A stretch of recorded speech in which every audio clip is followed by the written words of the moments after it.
Let's carry on. Time to get at it. We'll call the meeting to order at 9:30 or 8:38. Pardon me.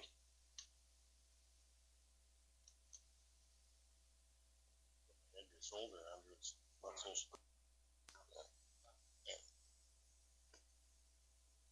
didn't bring my idea for you. To recap where we're at. I don't know if there's something agenda approval we need for. Sorry. Councilor Grover. Okay. Any questions or discussions? All in favor? Carried. Okay. Bylaws. What did you put down on that? That's a copy and paste. Okay, a copy and paste issue. Bylaws. We should have deleted that one off the agenda, but we'll carry it to our. I make that motion to delete that off it. Favor? A new business assessment model review process changes. CAO Casti. So, late Thursday afternoon, we were notified by the RMA, and I sent that email out to all council that basically the government had completed their assessment review of the regulated linear M&E assessment. And basically, they were going to get back to us on Friday with what that was going to look like, but they just kind of played with us a little bit, said it was going to have some pretty devastating effects to all rural municipalities. So we then got the numbers from the RMA, and I sent those out, and they're in front of you. Also, we've done a hard copy for you. So basically, the county of Stettler, with what they're looking to cut from our linear assessment, is ridiculous. But they have 4 different scenarios. So the best case scenario is basically we're looking at cutting 13% out of our budget. Or the worst case scenario is we're looking at cutting 17% out of our budget. Now, this does not include the pipeline abandonments and well abandonments that we're seeing coming in every day. This does not include the taxes we have wrote off because of bankrupt oil companies or companies that just can't pay. And also, they're saying that the depreciation, especially on M&E, is on a curve. And right now, most of our stuff is depreciated out because we're in an older oil field. So our depreciation rate is at 40%. They're projecting that our depreciation rate will go down to 10%. So that is even going to be more devastating to us. I spoke to the MLA Thursday night, and I have to admit that I threw my phone over the roof of my house, and he said that these numbers that the RMA presented to us were kind of sugar-coated, and that he expects that the numbers could even be worse. So working off the numbers that the RMA gave us, and worst case scenario, we're looking at cutting another 17 to 20% out of our budget. Last year, we cut 17% out of our budget. That equated to $4 million. We're looking at cutting another $4 million out of this year's budget, and I've got to tell you, you guys haven't been overly excited about the loss of service that we've had to go through because of cutting the $4 million out of the budget. So this time around, basically to cut that kind of money out of our operating budget, council has to make the decisions. You have to decide what you can live with and what you can live without.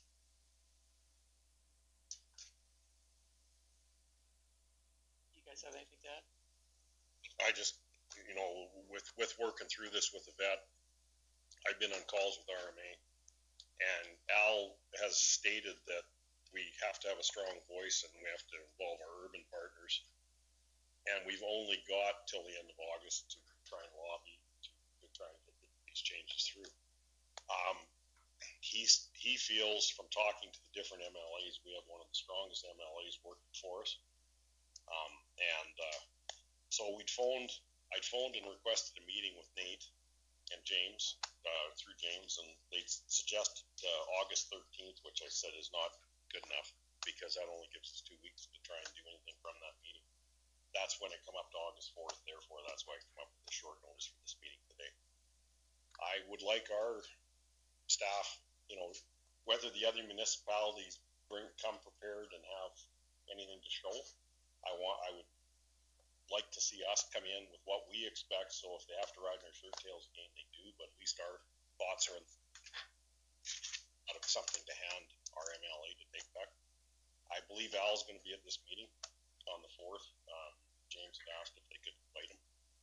So it starts at 1. It will be, today we got to decide where we'd like to see this go, what we will bring in for suggestions, and if it does happen, as Yvette said, how are we going to cut stuff?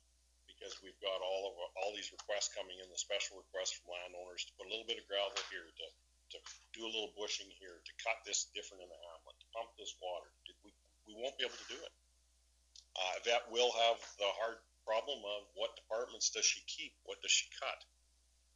Because this year has been a big stretch, as we've seen, but we've still had the requests coming in, and people pay their taxes and they expect a level of service, which we have to get through to people that's not the level of service. If they expect the level of service we have right now, we did some rough numbers on Friday, and I don't know how close they are, but we said if we doubled the residential portion of assessment, and then also our land would go up 1.5 times to be 2.5 times, If we wouldn't quite make the $4 million increase. on these analysis the RMA did, they're pretty close. Like our residential rate would have to go up 109%.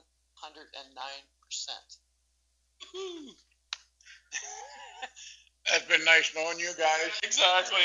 Absolutely, it's a sweet story to take out to people. So Dave, do you want a ward to look after? I'm really looking at this whole new ward thing, thinking that you could have half of mine, Sheree could have half of mine, and I'll just be on the side of the bitching. You'll be on the bitching side. The bitching side's always. Are we live right now? Yes, we are. The bitching side's always the easiest side to be on. The fixing the problems and working without any money. And this is the reality of what we're facing today. But I guess something we have to look at, the message we've been trying to get out, is with oil and gas. That doesn't I haven't been sugarcoating those conversations either. Is some of the counties have been very fortunate with the relationships they've had with oil and gas companies over the years and what they've had for taxation. Our reality in South Central Alberta is that we better get used to the wells being abandoned, to be having that strain, and how are we going to run based on a lower tax collection, or lower tax collection or revised tax collection. But people don't like to pay taxes, but they sure as heck don't like to lose services either. Councilor Member? Mr. Chairman, sorry I was late. Whatever reason, I got the update, but I didn't see an email for that update. That's why I sent it out this morning. Sorry, Andrew, I don't always follow my calendar to a T. I didn't. It just skipped to me. I went, oh, he must be changing something, so I added it in my calendar. My apologies for being late. Don't tell our peace officer how fast I was doing on my way. Waiting for me. So I think part of what we also have to do is, every year, unfortunately, you're right. I think it is a revised tax system. And I think, I'll be honest, this is my opinion, no amount of lobbying is going to change this current government's mandate. They have a mandate. This is where it's going, and they are downshifting the tax play. And like I said before, municipalities, your portion of it is 8% of the total tax bill that a person pays. But yet we do way more. We're hitting above the belt every time then we're going out and providing a service to the people. And we're a service that everybody sees immediately. But I think we also have to let people know that that's the case, that we are only 8% of their total tax bill. When they are talking, maybe they need to be phoning up their MP and saying, listen, you SOBs are taking the majority of my tax money. How am I getting it back? Show me the money. I know that's been the fight in Alberta forever. We keep sending $22 billion to Ottawa, but I don't see any of it, or very little of it, coming back. The other thing is, what is the expectation of the average ratepayer? We run up and down the road every few weeks with a grader. What is the cost of running a grader? What is the cost of doing that mile of road? How long does it take you to get to pavement? Myself, I live on, I'm a mile and a quarter off pavement. I figure out what I pay for taxes, what I get for gravel, what I get for snow clearing, what I get for garbage disposal, what I get for senior housing, what I get for library, recreation, everything that I do. My tax bill is very reasonable for what I get.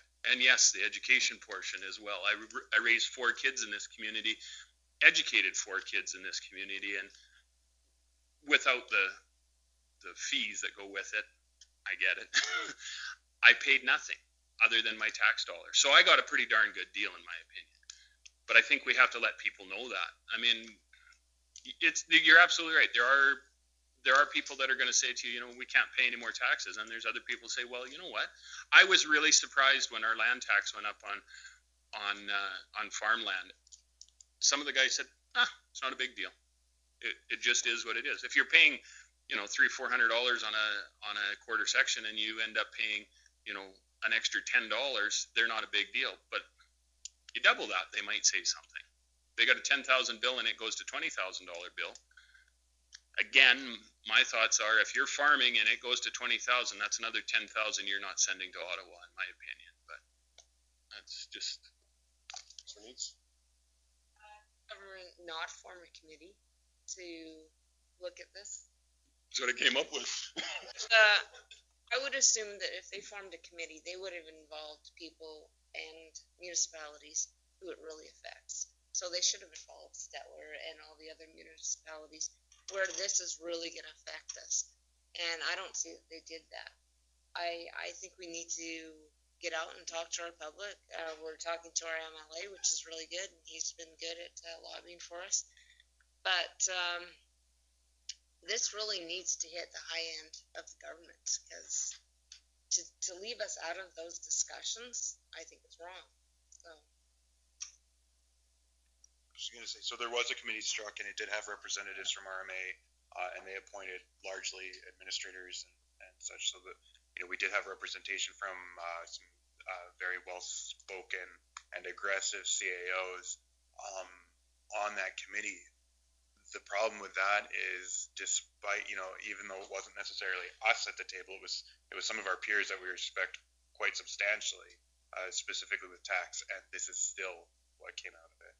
Because not only were they at the table, so was oil and gas, and of the A, B, C scenarios you see here, and D was added by oil and gas. The municipal representatives said, well, if they can add a scenario, can we add a scenario? And the answer was no. So it's falling on it feels like it's falling on deaf ears. Also, Al did state AUMA was very much in on track and in favor with RMA. Yeah, so he said they were definitely friends in that conversation. Councilor Grove. Well, I don't think you're ever going to get the the millions of dollars that you send down to the federal government, but there's got to be a time in now, like the oil's hurting, where we're not making the money to send them money, and I seen the map. We're still going to send them a whole bunch of money to the feds. That's we got to start lobbying, but we can't lobby with our vote, because by the time it gets to Alberta, the election's over.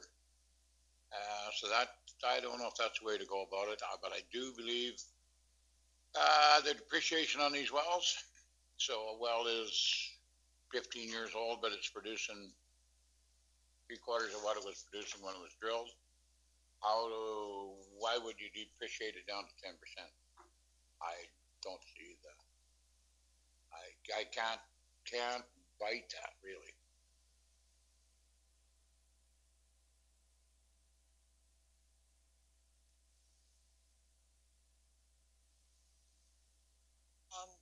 In regards to the depreciation, I'm not sure why they're wanting to go down to 10%. I've talked with, not being that I wasn't in on those conversations of why they went down to 10%, or looking at going down to 10% and depreciating right to nothing. I'm not sure.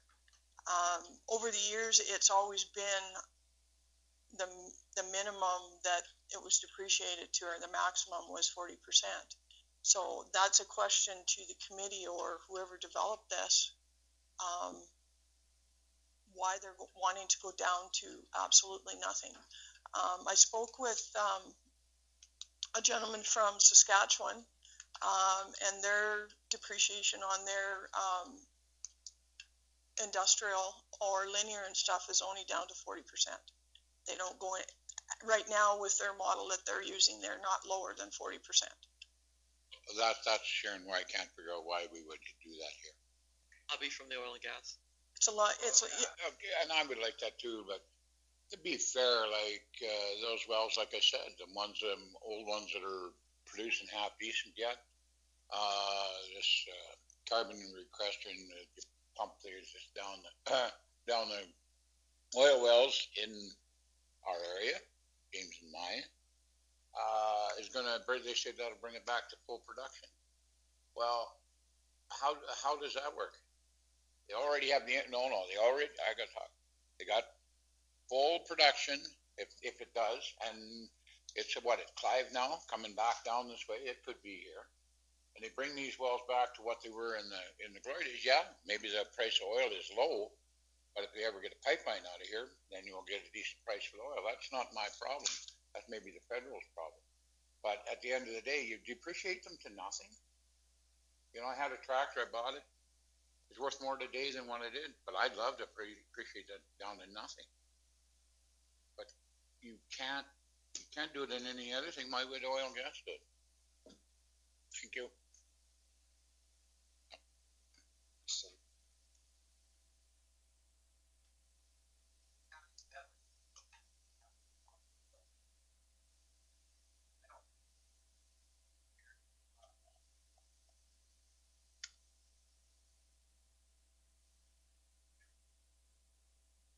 I don't think the county of Stettler can take another hit of 4 million because I don't think the people would be prepared to roll back services quite that much. And I think every Albertan gains by a healthy oil and gas industry, not just a few rural municipalities that actually have all the infrastructure in them. So it's not fair to put this on the back of the rural municipalities when every Albertan gains by it. And I think if the province wants to prop up the oil and gas industry, they should be doing it on their dime, not on the backs of the ratepayers of rural Alberta. So I think we got to get that message across to them. And there are other ways to prop it up rather than meddling, I guess, with assessments. I mean, every Albertan should pay their share if it's important to keep it, because that's what pays the bills largely in this province. So I think it's a responsibility of every Albertan, and I think we need to get that message through. And then I guess Sharon has a comment. Like was mentioned in some of the documentation from RMA, as Les said, there's other tools that they can use other than using assessment to gain their tax back. It's not the best tool because once you get it in place, they don't have like, okay, 3 years we're going to adjust this and look at it and reevaluate whether it's bringing in what we're supposed to bring in or if it's not. As an example, in Saskatchewan, this year they would be basing all their information off of 3 years from 2013, 2012, and 2011. And then next year they will update and it'll be 2016, 2017, 2018 that they would be basing their information off on when they do their new annual or review of their assessment. Our government, once it's in there, like it's in there for several years, and it's a lot harder to make adjustments and stuff to it than if it was on a different format. remember,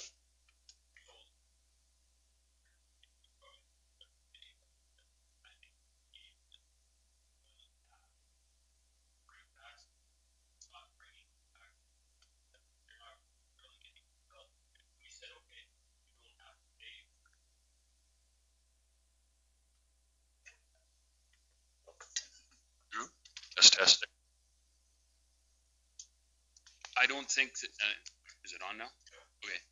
I don't think it's coming back. If we gave them free taxes, they would not start drilling all of a sudden in either one of our fields, Dave, no matter what they did. It's just not coming back. We are in the unfortunate position of being an old field and now cutting taxes. Any of the new fields, you go up by Grand Prairie, sure, they're getting new wells drilled on a regular basis. Not regular, but way more than we are. And there's some activity up in that play. Our play is done. It's on the end of its life. And unfortunately, we've had to put up all the infrastructure. We've had to put all the roads in place. We still have to maintain the roads to get to these facilities, but yet we can't collect the taxes to pay for it. And that is hurting us in a big way. No, the provincial government needs to know, no matter what you do, this is not saving the oil and gas industry. They need to figure out a different way. They feel that this is going to save the oil and gas industry in our province. It isn't. They need to figure out a different incentive to bring back the oil and gas. This isn't it. This is doing is killing municipalities. And propping up four majors, oil and gas companies, is what it'll do that aren't working in this area. But when Dave brought up that CO2 injection, actually it's proven technology. The only thing being is typically, and in the past I was involved with those projects, pipelines, injection lines, pipelines will have to be updated because of the fact that you get breakthrough and you got high pressure breakthrough, and a lot of the old infrastructure won't handle it. But the oil and gas companies, from one of them, will play the game for well bores right to the nth degree. You will drill the same well bore, you will recase it with liners, so it is called a depreciated out well bore. And that, to me, is a loophole that would be thrown in here that they would use to the nth, and we are not going to be recovering those taxes. We could get very busy. We could be very expected, even with road use agreements, to be doing a lot more maintenance on our roads, not be collecting taxes in order to do it. So it's a double-sided sword somewhat too, because if it does come here, the other part is by allowing Trident to go into receivership last year. Another stab in our foot is that Nevis gas plant being shut down, because that acid gas recovery on these projects is going to be critical, and we don't have a plant to process it. So then it would be back to acid gas injection, which companies will do, but it's not nearly as economically and environmentally friendly. So yeah, I still don't see a lineup of rigs waiting at the gate though to be coming in here. There's got to be some other incentives. Yes, go ahead.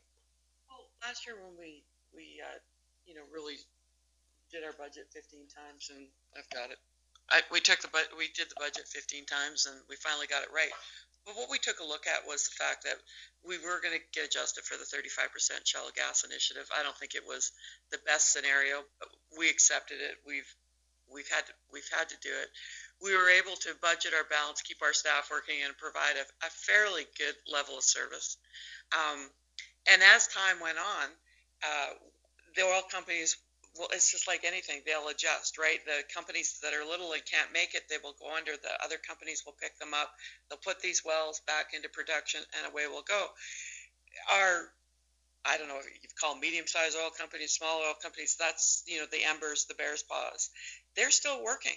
They're still producing. Even when oil got low, they were going to shut in, but then oil went up a little bit more. Even at $1.75 for gas, they're still producing. They're not making the margins they were before, but they're still producing and they're still working. Their property taxes are part of that equation. They've been adjusted a little bit, which I'm sure has helped them. We've kept our mill rate steady for the last 3 years because we want to help them out. We haven't asked them for more on lease rental. We basically take whatever they offer us to help, because we know that they're in hard times. Now, some counties have continued to look at linear taxes as a cash cow. They continue to raise their mill rates, and maybe that's what oil and gas is trying to get at.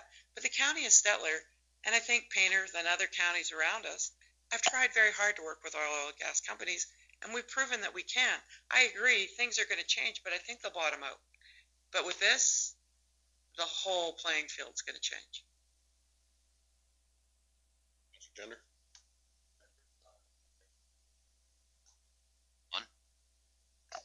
When I first saw the government work on, say, like with the doctors, the way they approached it. You kind of sit back and watch. Then there's all of a sudden the 35% that was sent in. There's hardly any negotiation. It's more dictatorship saying it. So I see this as round number 3, the same damn thing happening. So I guess like with they're basing their prices, I'm not really sure like with this formula on today's price, whether it's going to be $41 a barrel. Is there going to be a graduating as it improves? Is there going to be a graduating add-on on there? Let's just say if it doubles, are we going to be still sitting sucking on the back hind? So like this is where I find it's not fair. We're going to be taking quite a hit now and continue on. It's going to be on for the next year, 2 years, 3 years. There's nothing in the formula stating, okay, when are we going to be compensated back for it when we do match in here?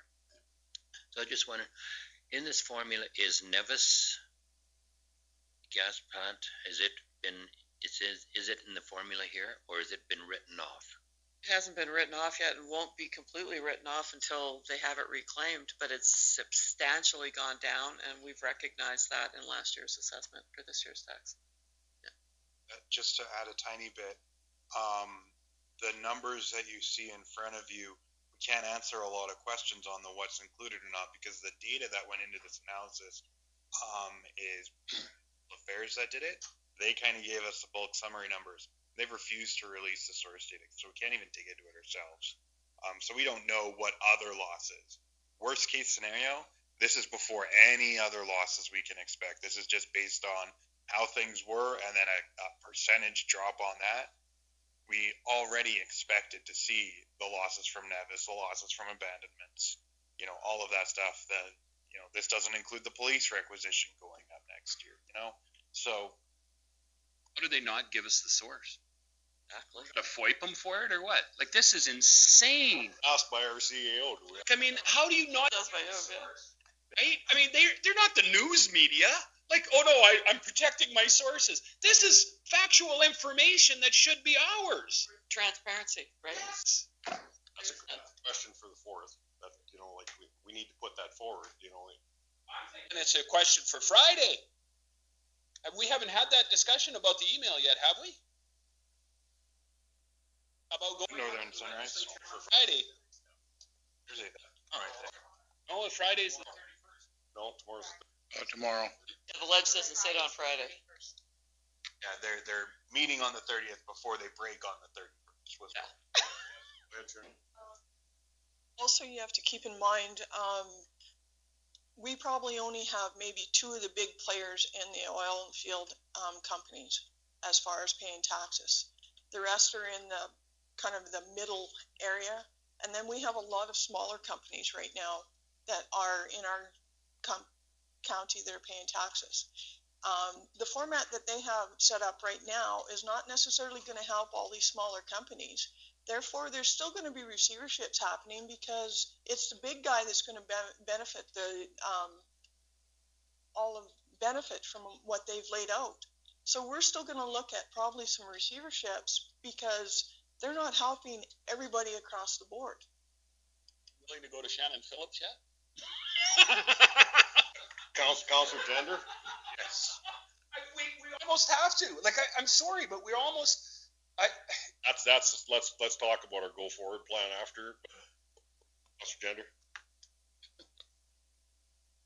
I was just kind of wondering, okay, when this committee was struck, where was the price of oil then? Was it at a negative? And like I also look at back in the late 80s when we started doing some leases, there was an oil company around here. Oil was $18 a barrel. It went down to 12. They said that they could actually make money at 6.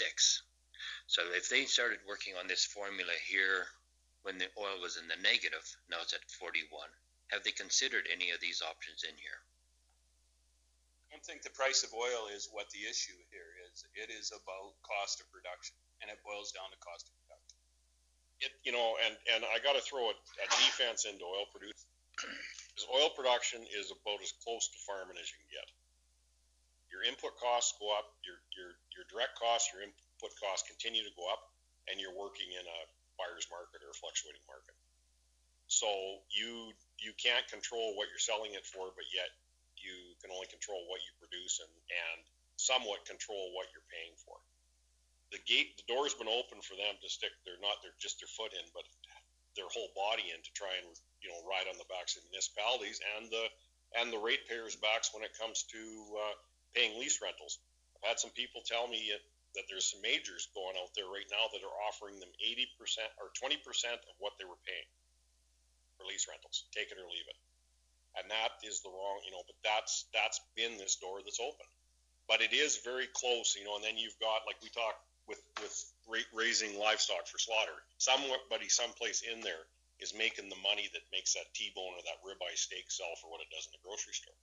So between processing plants, between the sellers at the other end, the guy ranching doesn't just make that, or the guy growing that bushel of grain just doesn't make that.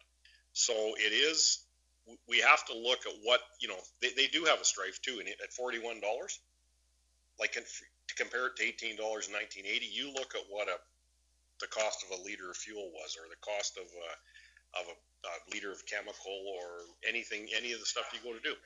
In today's dollars, today's cost, right? So, but still, we need to know what numbers they're looking at. And when Sharon says when they look back, they're just carrying a 3-year carry forward, that doesn't give you a close look back. It's just looking in that narrow window. And if that's what they're doing with the numbers that they won't tell us, it's a struggle. The composition of the committee, just so that you're aware, was 4 oil and gas associations, CNLR and CAP were the 2 dominant members of the oil associations. AUMA and the RMA was invited to the table after we made the stink over the 35% shallow gas initiative. If you've been in government for a while, you'll understand how the makeup of that committee. It was very, how you would say, constructed. Well, we've discussed how unfair this is and how it shouldn't happen. But Councilor Neitz? I think James is right. This is not their solution. This is not going to solve it in the long run. They need to look at what caused this. And unfortunately, the municipalities are the ones who are going to pay for it. And I don't think that's right. They need to look at other ways to help the industry. And just giving a tax initiative that is not going to solve the issue that they already have. This started, 20 years ago, with different lobbying effects from different kinds of peoples out there that started this going downhill. So this is a solution that they're coming to us with that is not going to solve the problem. They're still going to have issues. So I would like to see, what was their other discussions that they had? Is this their only way of making up for it? I think this is something easy that they chose. We'll just go after the municipalities and have them cut this back. But I want to know their other discussions. What were their other solutions that they're coming up with? I think there was only one. I think you heard it. I don't think they had any others. This isn't going to solve it. This is not going to solve their problem. This is one piece of a small puzzle. But Councilor Stolberg? Well, these assessments, they're not done by the local municipalities on this infrastructure. They're done by independent assessors. So how can a political force meddle with something that's been done professionally? How can you just... Assessments are done by the government. Yeah, but aren't they supposed to be assessed at a true value? How can they just say, we're just going to roll it back because we want to... They're regulated. Sharon could probably explain this better than I can, but they're regulated, right? That's just your typical example is your farmland, right?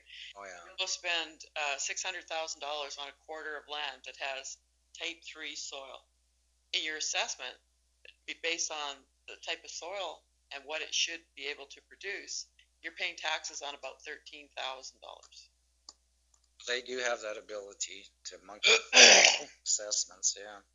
It's really unfortunate still that if they want to prop it up, I think they got to do it on their own dime. They can't expect, the ratepayers of the county of Stettler to do it for them. Gender? Taxes that we make totally off the oil field. Well, patch, linear, M&E. be that, but we're still probably at that 65% of our total tax revenue. 9, Oil and gas? No, oil and gas is like 60% of our total. like about 9 million. And For it really went down last year. our linear budget for 2020 was 6.4 million. Linear. Was the linear. Many also in there. E was 1.4. So About 8. So we're gonna lose 50% of it. Our farmland is 1.6, Krista.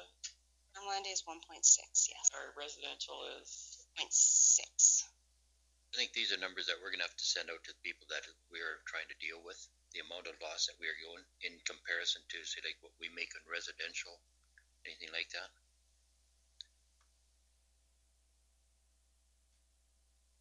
Unfortunately, when you do put it like that, Mr. Gender, you're going to have a lot of people that are going to say, well, not the resident that the actual is going to get hurt, but the oil and gas is going to say, well, you know, is it fair that we pay 60% of your total tax bill? Maybe they're going to tell us that we need to have the people that produce it. Unfortunately, what happens, it's a double-sided sword, because what happens right now, the majority of people, I would say the majority of people are on the side of oil and gas. They've been hit really hard, had a lot of people's sympathy because they have put us to work. They have been in our backyards and worked well with us. Sometimes there are companies out there that are not working well with people and causing a lot of grief for their own industry by being, and I will say, jackasses. But people put up with it because, you know what? I'm okay with that compressor running 24/7 out my back door, because I know that it adds to other portions of quality of life for me. If that isn't going to be the case, maybe I don't want that compressor in my back door anymore. If I'm only getting 20% of an 80% lease, maybe I'm going, nah, you know what? Close it in. I don't care. I don't want the damn thing there anymore. Take it away. Right? So that may very well be the case where I don't know if the oil and gas industry even knows that they're hurting their own. I mean, they really are. The people that have backed them, the average Albertan, I will say, they're kicking them in the keister is what they're doing. Before we would put up with it, but I'm kind of going, nah, maybe I don't want that compressor, and maybe I start bitching more about it. Just find that for starting to open up with the public on what we are losing, start letting them know like what percentage that they are. It's like this is going to be a bit kind of a forewarning for them that this is the route that we are looking at going down, or we have to go down. Don't care till it affects their pocketbook. See what's up. Until it does. Exactly. They don't care to understand it. And I'm not saying that there doesn't need to be an adjustment. I think, we've kind of sitting at this table have recognized that, especially with the record prices for farmland and things like that those adjustments have to be made. But why just go into a total assessment scenario and choose oil and gas and choose what you're going to cut it by? Why wouldn't you look at farmland while you're doing this total assessment review? Why wouldn't you look at residential rates?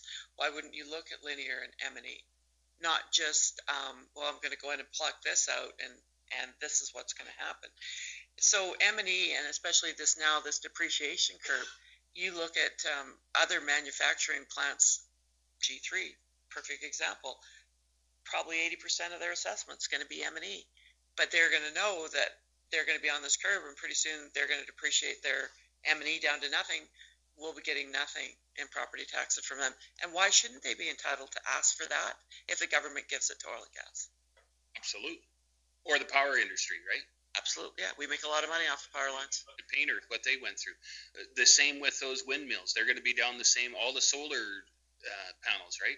There is taxes to be had. All the power poles that we have out there are all going to be affected. People, like, this isn't just oil and gas. This is going to expand into everything that's out there because of they put a narrow focus on oil and gas today, but it's going to spread to everybody, because if what's good for Peter is good for Paul, right?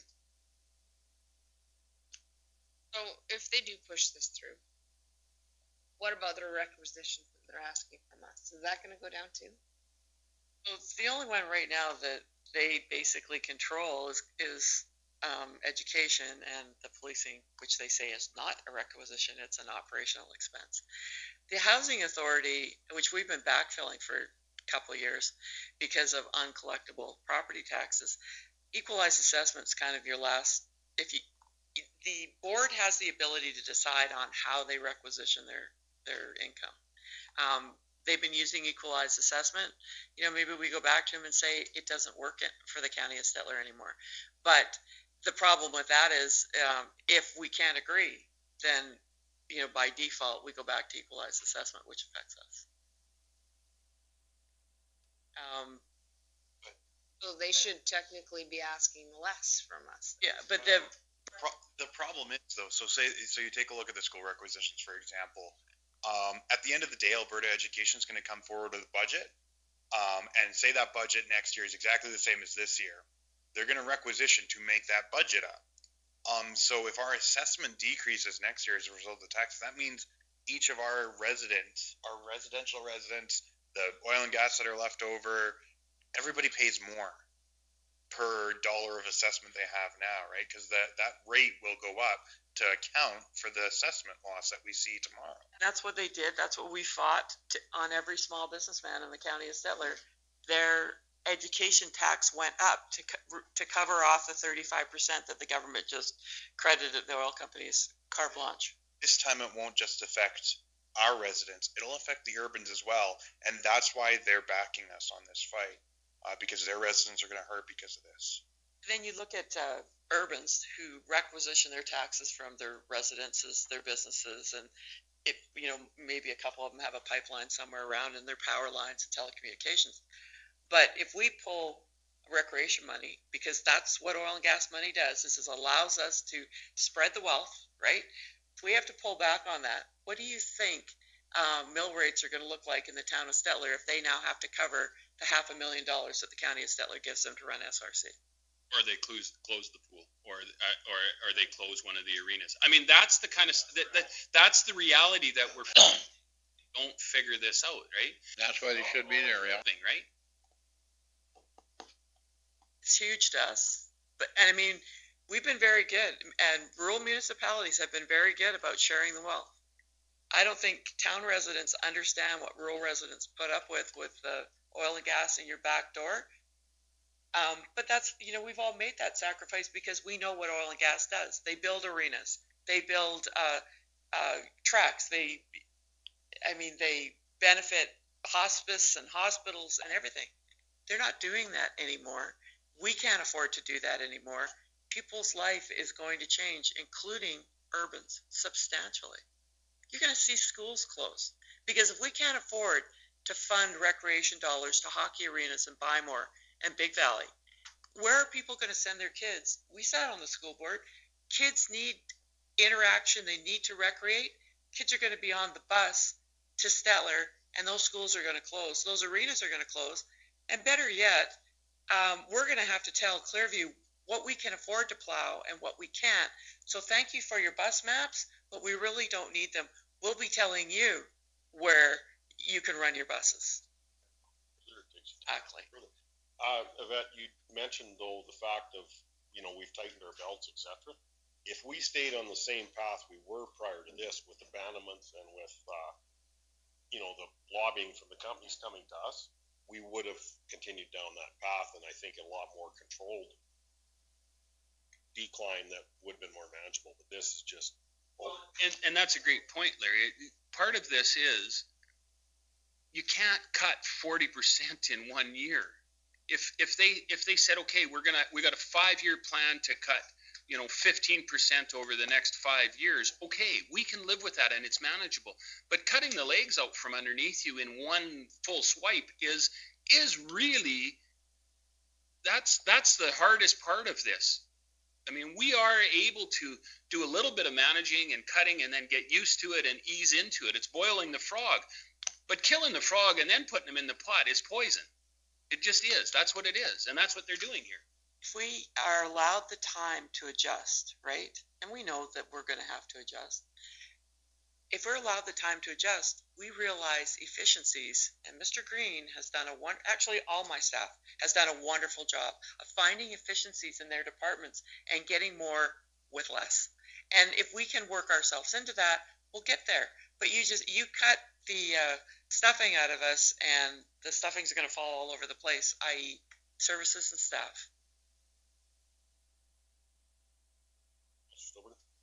I think if they don't listen to the rurals, they're going to have a lot of municipalities back on their hands as a special area. I mean, they're going to break a lot of municipalities through this, and it's not going to be pretty anywhere. And I think we realize at this council table how serious this is, but I think we got to maybe establish a plan of action now. What are we going to do about it? Are we going to have a presentation for the MLA symposium, and are we going to contact the media to be there? We need some help on our side here. We need the urbans, and we need their support for sure. And I think we've got to set a plan of a course of action. That's probably where our next step should be going, is what's our plans for, and what we need for the meeting on the 4th, what our plans, to carry forward, where suggestions would be from a communication basis, from a media basis. I know they're going to probably not, the people that are setting this meeting up aren't really going to want media there, but that maybe is what happens. Anyhow, that's, so on that, we've talked about NTP. Yeah. Over. I want to speak to this one, Mark. Yeah, I'm with Les on this here, and I think we should hurry up quick, because the only thing we'd have left in the county Stettler is the number 6, because they already have 4 special areas. We could be number 6. $4 million a year, and then $4 million a year. Like, I don't, Mr. Kenny, I'm not really a fan of his anyhow. And, but then all of a sudden, Clearview, they balanced their books and everything else, the school district, which I'm not against educating kids. I had 4 educated in this county. But they give them $1 million for what? It's like if somebody grumbles a bit, same as your doctor's on call. I'll go to that. Well, we're going to straighten that out. Just to be on call, they were at $25 an hour. That's 24 hours a day. And then they get paid to go in, and if they go in, and then whatever, that's the way it is. That's the way it is. So they're going to cut them back to 15. Well, then they raised a little heck with them, and they couldn't take the heat. So now they're back to 21 to 23. So they never changed a thing. So I don't know. Maybe if we put enough heat to these guys, it will change. And the CNLR thing, I have a CNLR. Well, and that guy come and he wanted to pay. Start out with he wanted to pay 50%. Well, I said, you already have 50%. I said, it's been there for 18 years. I've never asked 1 cent since the time you put it in. And we said, well, what would be the solution? I said, well, leave the pipe at the gate when you leave. Like, I don't really care whether it's there if I'm not going to get paid for it. Why should I have to farm around it or put up with all the open gates and all that garbage? Just take it away. But yeah, we can double the taxes in the county of Stettler. And is it going to be very popular? I don't know. Probably not. Or these guys can actually do what they did for the doctors and put it back. And then that's just in rural Alberta, not in the cities, I guess. So I was told. I don't know. I don't have all the information. But these guys here, they maybe come to us because we don't complain a lot as rural people. Well, maybe it's time to get out the old pitchforks and go to Edmonton, I guess. So. Anyhow, go on. The ledge down. I'm just the torch. Tried. Hey, has it ever been tried? Councilor Gender? Talking to someone a couple of days ago about this $1 million with the Clearview, and they said what it was for is for sanitizing the buses. So they're allotting each bus driver $4. It works out to about $4 a day, and they're supposed to do it in about 2 times in 15 minutes. They said there isn't a hope in hell that they can clean it. They already had 1 bus driver just packed it in. So whether any more are going to do it or not, I'm not going to be doing, I don't know. So that's over that. Suppose that's the $1 million. That's a lot of money to clean buses. I'm not so sure your source is good on that one, Ernie. Buses, Ernie. Thank you. I'll get me a crew. Councilor Needs. I think Les is right. We need to get together with our people who are here. So we need to get together with the town of Stettler, the villages that are all around us within our county, and bring in the school boards too. We need to tell them what's going on, and then we involve the municipalities around us, and we need a huge lobby force going with us. And I think they'll jump on board and they'll be on side because we've heard the AMAs with us, and I think we need to get going really quickly. Unfortunately, I don't think there is.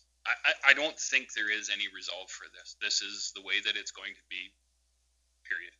And I just don't think there's going to be any change. As much as I would love to see that, I'm not a pessimist, but in this case, their resolve's pretty strong on this one, and it's basically done deal.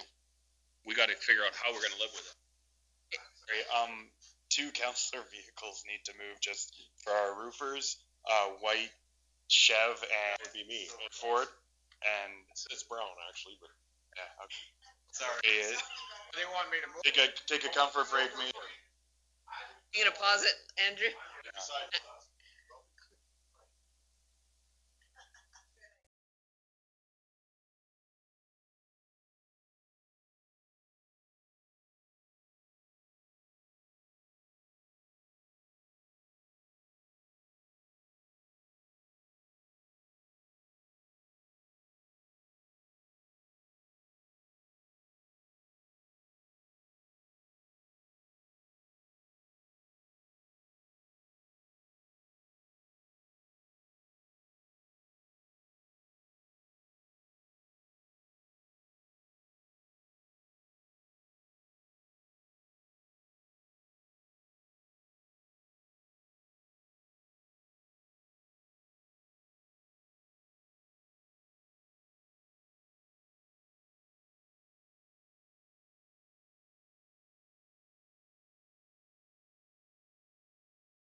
long before the opposition gets, if you can't get what you need out of your, government, even at the local level, you form a ratepayers association and, you go to them or you go to the opposition. We give our MLA the benefit of the doubt till Tuesday though. Like today is Wednesday and that's Tuesday. It still puts us. What's Tuesday? Tuesday would be the 4th when Nate Horner meeting. I honestly don't. Nate hasn't said anything to us. He's not gonna. He's even said that there's not much he can do about it. He's certainly trying to do something. But I mean, he's admittedly said that it's not something they're willing to change. This isn't unless there's a train that comes over and hits these guys. There's not going to be anything that changes. Idea. That train could be our ratepayers, our residents, and because we've watched it with education, we've watched it with our doctors. It's the people out there who the government listens to. I'm not so sure they're listening to rural Alberta. They've decimated AEP, they've decimated agriculture, they've decimated tourism. Everything that's rural Alberta focused has been kicked in the keister. This is just one more kick at rural Alberta, in my opinion. Gender. Just going over these sheets here, like Yvette was saying that, okay, if we have the taxes on some of these businesses around here, I see Lacombe and Red Deer, they're going to lose 2% compared to like what we are. There's about 3 others in here that we may survive it, but there's going to be 3 other areas that are going to be to throw the towel in. I look at special areas, they're minus a 13%. What they're going to do is look towards the government's going to bail them out. I don't know if it's quite as easy as that with special areas, but it's still. I'll speak to the special areas thing. I used to own land down there. Yeah, they built. How many miles of I call it Japanese pavement oil we have in the county of Stettler? That you have 10 or 20 times that much every year. That on secondaries, Dave, or is that on? That's what I got out of their head guy was. That's what it was. About 30 miles a year. They built, so maybe we'd be better off to be special area number 6. I liked my county, but at the end of the day, we're in the public. I know everybody's listening, and I'm good with that. Until we get treated fairly. The one year they built 40 miles down there. That's not, or paved 40 miles. That's not fair. They're taking out of our money at the time. That's where they were getting their money to do that. Yes, they pay taxes down there, but not a hell of a lot. Taxes there are cheaper than they are here. because of the crown land, right? Well, I had deeded land, but yeah, it's still cheaper. The maximum our ratepayers pay on a quarter of crown land, or any size of crown land, is the minimum tax, right? On crown land? No, they be higher. It'd be your farmland. Okay. Right? We looked at the highest farmland quarter in the county of Stettler pays $774 a year. We've got also up. Fair about the price of land. The price of land is so badly inflated that but as long as the lending institutions keep lending $500,000, $600,000 a quarter, and they did that in the early '80s. So I've been in here too long. Yes, you have, Dave. Chance the quarter, half second straight north of me, $100,000 a quarter, sold for. Oh, that guy got some cash. 3 years later, I could have bought it for $40,000 a quarter. So it has to have a correction, and hopefully it comes soon, because there's no way that land's worth that money. But as long as the lending institution and the big boys will tell you, oh, we don't borrow money. They all borrow money. Until they get that straightened out, the price of the land is nowhere near that. But I guess we'll go back. And then a few guys, I guess we did farm land once, Larry, with horses and stuff. I got some for sale. I know I'm going to come buy some too if we're going to go that way. But at the end of the day, to be serious about it, back in the day when my grandfathers and them were here, not the one my grandfather Grover, he actually worked put his horses on the deal and built road for the county because they couldn't afford to, and that was the way he got to pay his taxes. They took it off his bill. So we're gonna go to that again. But these oil companies, they're still got their leases into the roads, or they got lease roads into everything. Once they take them out of there, then I see no problem with it. If they're not going to do, if it goes down to zero and they're not here at all, well, then I guess we can't charge them. But right now, I'm thinking I see lots of bear paw trucks and CNLR guys running around, and they use the roads lots. And then I hauled produced water. These wells that produce water, they haul water from them. And nowadays, though, if they get too watery, they shut them down. But they're still going to Tavita at Big Valley, dumping there, going here, going there every day. Farmers, I figured it out. What canola? You can get it. Don't matter what kind of a crop you get. You can get it on three super bees, maybe 4, once a year. So, all right, I'm done. Over. I think our ratepayers have a right to know what's going on, and I think they need the information. And I think it has to be pretty concise and streamlined, though, because if you give them pages of stuff to read this time of year, it might not get read. So I think it's just got to be to the point, and they need to know how it could affect them and what's going on. And I think they need some contact information in there so they can email the province or have a form letter attached or anything, but they have to have that ability to contact the province if they're not happy with this change. Sure. And in the light of what going forward, I almost think we need to do a radio ad. And I think maybe we need to spend a little bit of money on the radio ad stating that it's got to be, like, I'm talking all of central Alberta. We get not only Q93, but we get Sunny 94, we get Z99. We get a lot of these guys out there that it has to get out to the general public. What are most farmers doing now? They're sitting in their tractors haying, right?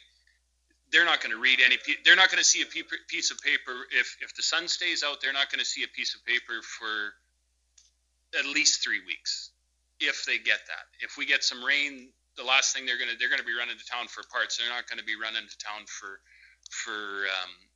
checking out what the county has to say. So unfortunately, I think we're going to have to spend some money and come up with a real strategy around how we're going to get the message out. And it can't just be a little message. I think we have to be very bold and very strong on this. Like, this is going to detrimentally affect your quality of life. What we've talked about, though, too, James, and maybe this isn't just the county of Stettler, but I mean, for a lot of our urbans and stuff to realize it, maybe the Calgary Herald and the Edmonton Journal and their electronic, people are either reading it, do take the time this time of year to read the paper. So maybe we need to get that out too. And yeah, I think it's full stop here. This is such an issue that it is a full stop. Like, everything needs to be taken into account, and I'm for that, absolutely, 100%. And a lot of these radio stations are all kind of owned by the same outfit, so I know the ones you mentioned, I think, are owned by that one outlet. Yes. Your Eileen Bells, your Ryan Jespersons, and your Daniel Smiths too, because those radio stations cover. You get those two in there, they cover most of Alberta, and they're actually very willing to sit down and talk to you, and they'll put you on. You had the review from the County of Stettler, or County of Camrose yesterday on the Ryan Jesperson show, and I guess the phone lines, text lines just lit up. Well, and Al's been on Daniel Smith 3 or 4 times, right? So again on Daniel or Ryan Jesperson over this issue right here. Okay, yeah, so we're getting that coverage, but I think we need to get local coverage, and I'm going by this, and I'm still of 880, but most people don't listen. Maybe the farmers do it, because if you're Ukrainian, you do. So with the power lines in our area, I have to listen to the Stettler station when I'm in the tractor, because that's the only thing that'll come in. But I do think that same thing is that's what you be listening. Go ahead. Doing a full feature next Friday in Stettler. I think we have to. Oh, that's fine. I see this here, and it just goes all blurry on me. but I think you need to put in there to get this $4 million that we are short. It can be a very short thing. Farmland will have to be 1.5 times what it is. Your house will be twice what it is now, and Or severe cutting services. Or well, I don't know if we can cut this services that much. I don't think we can take $4 million off. If they expect this, if they don't want to pay any more money, you have to, Dave. You can't. I realize that, but and then that's not counting what we're going to lose in these oil companies and gas companies that go under. That's not counting that. Or abandonments. Did you ever end up? Okay. Councilor Neitz? Well, just to continue that, what roads do we have to close? Like Yvette was saying, what roads can we plow and what can we not plow? You know, and like James is saying, what arenas do we have to shut down? It does come down to that. We give direction on that today, or this is stuff that would happen depending on what our outcome is? I think it's important for our messaging to understand what the cut of services looks like. So as you mentioned, though, the rural or the satellite fire departments, any of the arenas, etc., that are out there, and also to our urban friends and neighbors is what we fund with them. And as all of us sitting on boards, we can't go and just keep nodding that says, we agree with what your budget is this year. We're going to have to push on those boards too. And that's a sad reality. They're all important boards that that everybody sits on. But I mean, it comes to the point, if we're down 35% total, we can't fund the thing. And it's putting it on the backs of us to be that bearer of bad news on Oh, it's you. You're the head. You made that, we've made that clear before. It's us speaking as a council. Only when When you were standing behind us, I got that target on my back right now. We're moving it to your chest now. Super. Libraries, it's the museums, it's the senior housing, all that kind of stuff. It is going to affect everything. The problem is, part of what we have, for example, senior housing. There's a Seniors Act that actually says that requisition, it comes from that board, is going to, it has to be paid, period. So we sit on the board. Dave and I go to that meeting. We've got 2 votes. We have 2 summer villages. We have, we had, I guess, 3. We got the town. We've got a member at large. And the town's on board with us for the most part. But all we have to do is, if it's us in the town that are saying we can't afford to pass a budget, we're done. We're out, because we are outvoted by 4 members, 2 being from the summer village and 2 being from villages. And I'm not knocking them, but they pay Nothing. Yeah, $1,100 at one time, right? I mean, that's and when we're $683,000, and they still have the same vote as us, same vote as Dave, same vote as me, and they're paying. Let's say they pay $10,000. It's still not even close. What's the same population? How do they get representation by population? Because the act says that if you pay requisition, you have a Equalized assessment is what's paid on less. But you still have that vote at the table. Even if you pay $2, you still have the guy that spends $2 million. How do we get that message to people too? Because the fact of it saying, okay, we can't afford to do this, we're outvoted. Stop writing checks. That's have to stop writing checks and go through all checks. That's it. The legal portion of it. All scraps to. Well, them would be the bad guys. Yeah, but what do you have to do? But from a cut basis, I guess, can we make a list so that we have a list? So like we talked the satellite fire halls. What would that save us? You look at the recreation agreement we have with the town. Last year, $477,000. Put into recreation departments will have to go like recreation. Great, we scrap recreation, right? So we're not giving out we take our operational assistance grant, we fund the Stettler Library, and we fund all the grants that go to the small municipalities. We can then take, I don't know how we get out of not funding the Stettler Library, but we would be able to take half that operating grant and put it into operations, right? So it's a double save. We kill the special rec funding. That's a mill rate. That's on our mill rate. We go out and tax for that every year, right? Well, we've got to take that tax and put it into operations. It's recycling, $100,000 a year gone. I said to Krista, Stettler waste. Looks on what we're cutting here. Somebody should be. Stettler waste. I said to Krista, if Vicky too. Try to. yeah, and Shirley McClellan. We just slow down a little bit there. Sorry. I'm not taking notes. Slow down. I've got it on the screen. You look at Shirley McClellan and Stettler Waste. The ambulance is a little bit different, but what's it cost those guys to go out and rent their own office space and have the expertise that they get by the $60,000 they pay a year to the county of Stettler? Now that's a bit of a double whammy, because if we up their administration costs, which it should be, right, we're going to pay more on our per capita. But, maybe we put a freeze on all that. Shirley McClellan's a joke. The water rate could go up to support the work that the county of Stettler does. We lobbied for 5 years for a grant to put water into a summer village with no help. That was the county of Stettler that did that. What's that worth to Shirley McClellan? Pass the taxes to another end user, though. If you take True. Talking about all of those, Larry. That's what's happening. Every one of those is saying everybody has to realize that fact is there, and that's the hard reality. Maybe our gravel program's cut in half. We've got people belly aching or complaining, rightfully so, about how our roads have been maybe gravelled in the past and the quality of gravel we're using. And that town requisition or recreation, they are already going to take a hit because of the way it's set up, right? How much are they going to lose just by the setup?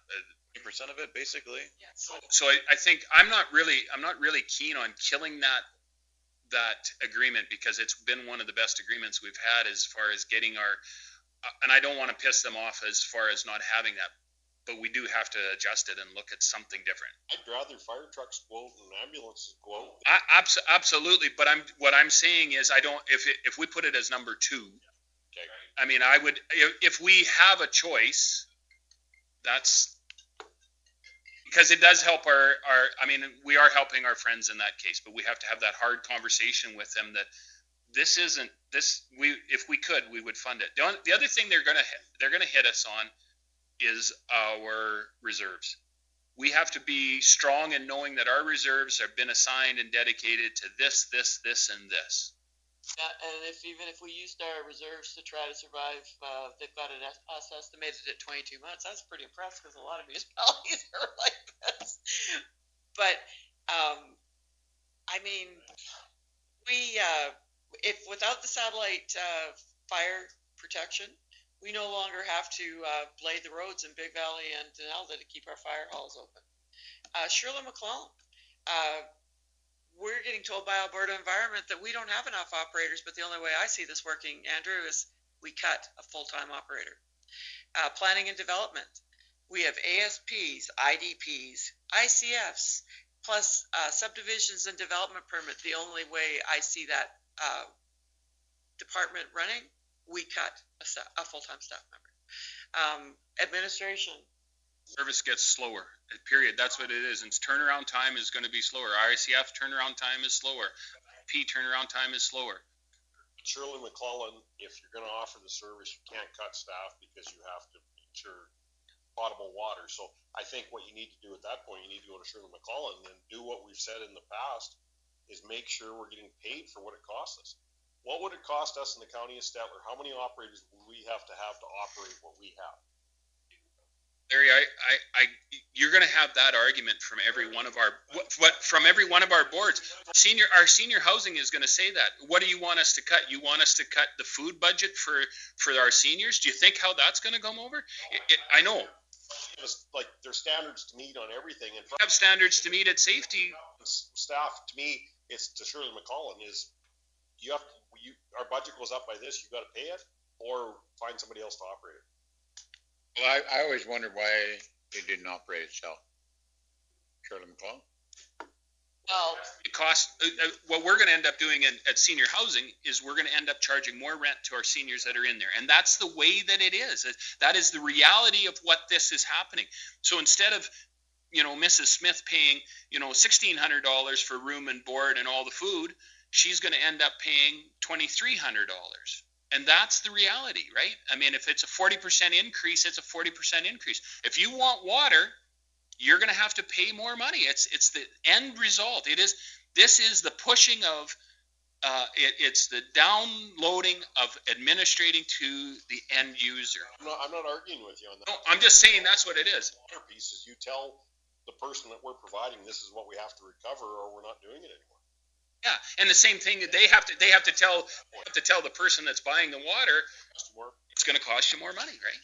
I would say if Shirley McCollum ran independently, where they had to go rent their own office space, put their administrators in place, get their operators, get their trucks, equipment, everything else, you're probably doubling the water rate. Stettler Waste is the same way. Yep. Have we ever did ambulance the same way? And we To a certain degree, but maybe not to that. and then everybody just throws their hands up. Hey, garbage ain't gonna. Job.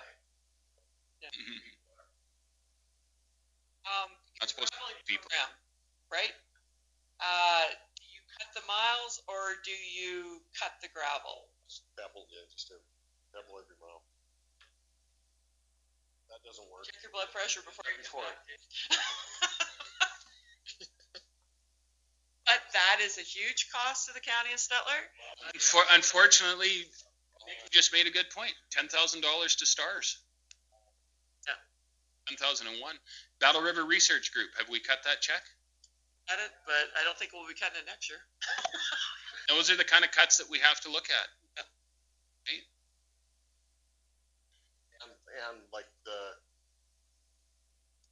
we've said that we aren't paying into it, but I think we're going to come back is this whole healthcare professional recruitment or doctor recruitment is gone now, but we can't afford to recruit anybody. Yeah. Well, we can afford to recruit them, but we can't spend any money doing it. That's another one that would be off. It's maybe off now, but it would definitely be on. So then if we have to cut staff, do we stop, maybe the county office and Public Works is open 3 days a week instead of 5? This government has said that they're going to get the economy rolling. Every one of those cuts kills our economy.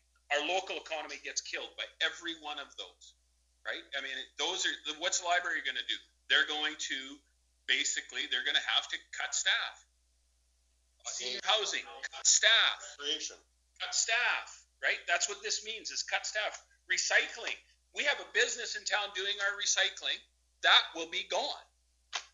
Well, and we've got satellite fire halls. What about our stand on the fire hall in Stettler? We've got the other pumps and stuff coming in, but I mean, it's a budget that comes forward. Yes, we question the budget, but I mean, we've got probably one of the top rural fire departments, or rural, and as in our overall community, fire departments in the province. Then we don't have to maintain the halls. We don't have to buy the capital equipment that goes into them. And we respond from Stettler. The split side being all of your ratepayers see their insurance go up. Yeah, absolutely. Well, you're going to see, and Big Valley and Denelva, the insurance is going to double because we are professional basement putter-outers From everywhere. I think all these points, they're not for sure's, but it's just to get the people thinking, are you prepared to give up all these services and departments? And I think some of it could be lumped by department too. Well, when you got staff levels there, what would you, if we start cutting this other stuff, what would we do to staff? We've talked our gravel program's not on there, is it? Yeah. That's near and dear to a lot of our rural peoples is our roads. I can tell you one thing, don't cut the amount of gravel you put on, because we already own the gravel. If you want to cut something, cut the amount of roads you do. We already went to the salt and pepper era. That's where they put 100 yards on a mile. And you had to be really strategic to get that few stones on a road. You know, I say if you're going to cut the gravel program, which is near my heart, bring it, just you do fewer miles. You gravel what needs to be graveled there. As soon as you don't, it costs you in grading and trying to get those roads back into condition. Once you lost them, way more than what you're going to save not putting gravel on. Okay, but we took, we've taken heat, and I think in some areas unwarranted heat about cutting our grader fees. we went to 9. Can we afford to even have 9 at this point? Oh, okay. It looks like it too. Gravel is our biggest cost of our biggest infrastructure asset. And, well, yeah, that's what I mean. But the gravel is where we're at. So what we have to do is, unfortunately, we have to do less roads. Now, I'm not proposing that we do 30% less roads, but that might be the reality that we're looking at. Roads where nobody lives. I mean, we all we sat down and went over our roads with Rick. I did close one of our roads. They tried to gravel it this year, but I told them no. We closed it, just a couple. Oh, you did. We would have wasted all that gravel, just saying.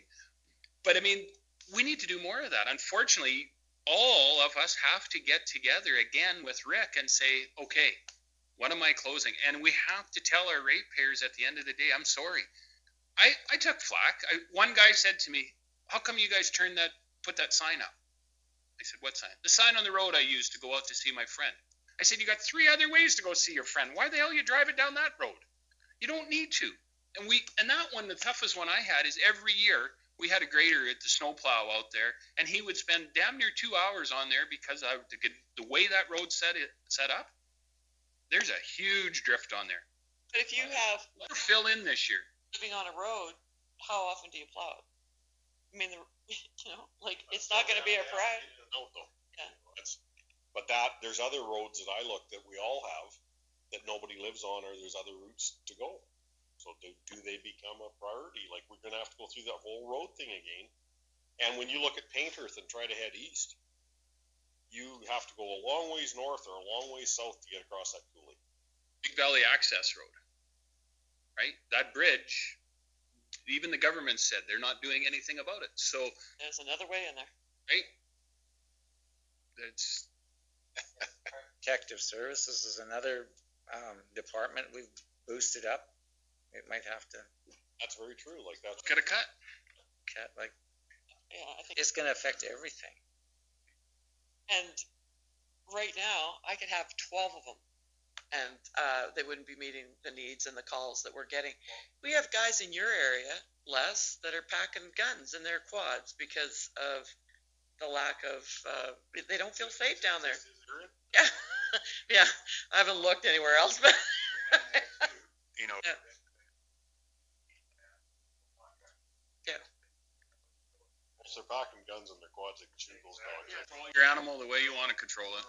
Time somebody gets bit by a dog or another dog gets killed, you're gonna hear about it. And I will say, you know who you should phone is your MP or your MLA, because actually we just don't have money for them. Near and dear to people's hearts, we'd have to cut the urban chickens. You have to cut what, Larry? Got to bring those in. That's the only way. Chickens in the communities. But it's culture always gets exempted. Exempted. It's exempted. it takes all this extra time. Like, I look at, as we, are so fortunate to bring these hamlets in. Is it user fees? They appreciate the tax rate, but I mean, do we need to look at user fees if we're cutting that hamlet every week or every 2 weeks? It might have to be hamlet rate, or if that's possible. Because I see the mowers, and I asked Yvette, I said, how much does that cost us a day? Somebody else said, what's it cost to grade? What's it cost to do this? But what's it cost a day for those people to hit one of those hamlets? And this year, certainly, we're mowing more still now than we typically would. But because of Laneway plowing. laneway plowing, Instead of being, what do we charge, $100 a year now? or just cut it. It's not a service. And it's hard. We've got people. I have no problems providing the service. Maybe we could make money on it. Maybe we should be charging, $500 or whatever that is, and actually make some money. There's no reason that we can't start making money on service fees. Maybe it's a way to backfill some of the loss in taxes. If you want a service, you pay for it. That's like our seniors, though. Some of our seniors live out there, and on that fixed income, it's like cutting what they're getting served at the home. Exactly, but I guess they get to choose whether they live there or whether they don't, right? They get to choose whether they live at the home or if they move out. That's a sad reality of where we're sitting. You look at your ASB department. Sorry, Rick. Look at your ASB department. Are we we ever gonna spray another weed in the county of Stettler? Or do we shut the department down? And if we get complaints about a infestation, we contract it out. That's huge.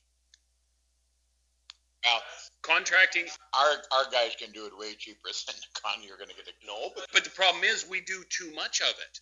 Maybe that's the case of it, right? Maybe we are we are trying to be preventative where we need to just look at, the symptoms and taking care of it as a need basis, right? back to firefighting versus. You become reactive rather than I see your hand back there. No, Councilor Grover. I got one more, and I want to talk to you afterwards. Sendless or absence wormwood.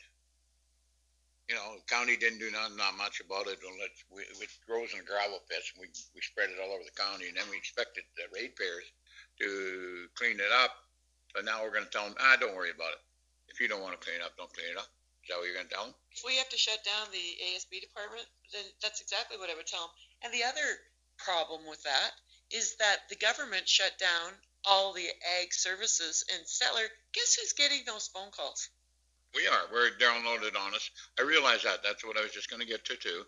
But Quentin and Ryan and whoever, if they have a noxious weed that they don't understand or have never had before, and yeah, no, it's coming. It's coming to us, but we can't because we got the head of Ag Service Board. He's out driving a gravel truck. But no, I think the staff of the county of Stettler is more than doing their fair share of the thing. But at the end of the day, if we dropped 4 million last year, 4 million this year, you can't make it match. It won't match. I don't care what you cut. It's not going to match because you haven't taken into account the amount of oil and gas that they're going to walk away from. And another thing is, if the government really wants to do something, it should change that like it's like a house or a precept that worthless farmland, that the taxes have to be paid before it goes to the next owner. And that would collect a lot of back taxes on it, wouldn't it? I agree, but then you'd have to get somebody that's running the AER to actually do what they say they're going to do, and that's impossible.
that's things that are out of our control along with the snow though too. Yeah, snow events, yeah.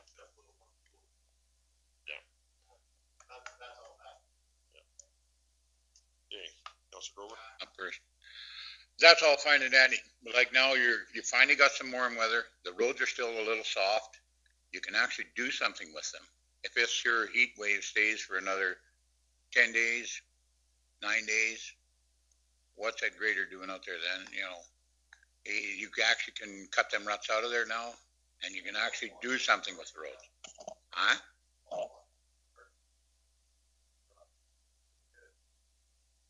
Yeah. Yeah.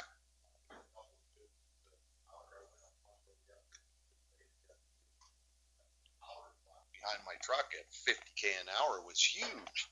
And you look at that and go, sorry, buddy, that was living there because the wind was going at him. It won't slow down to 30. But those are the things we deal with. Once it starts turning to powder, now we're going to start getting the washboard and the other problems, right? And it doesn't matter what the weather event is or what we're getting.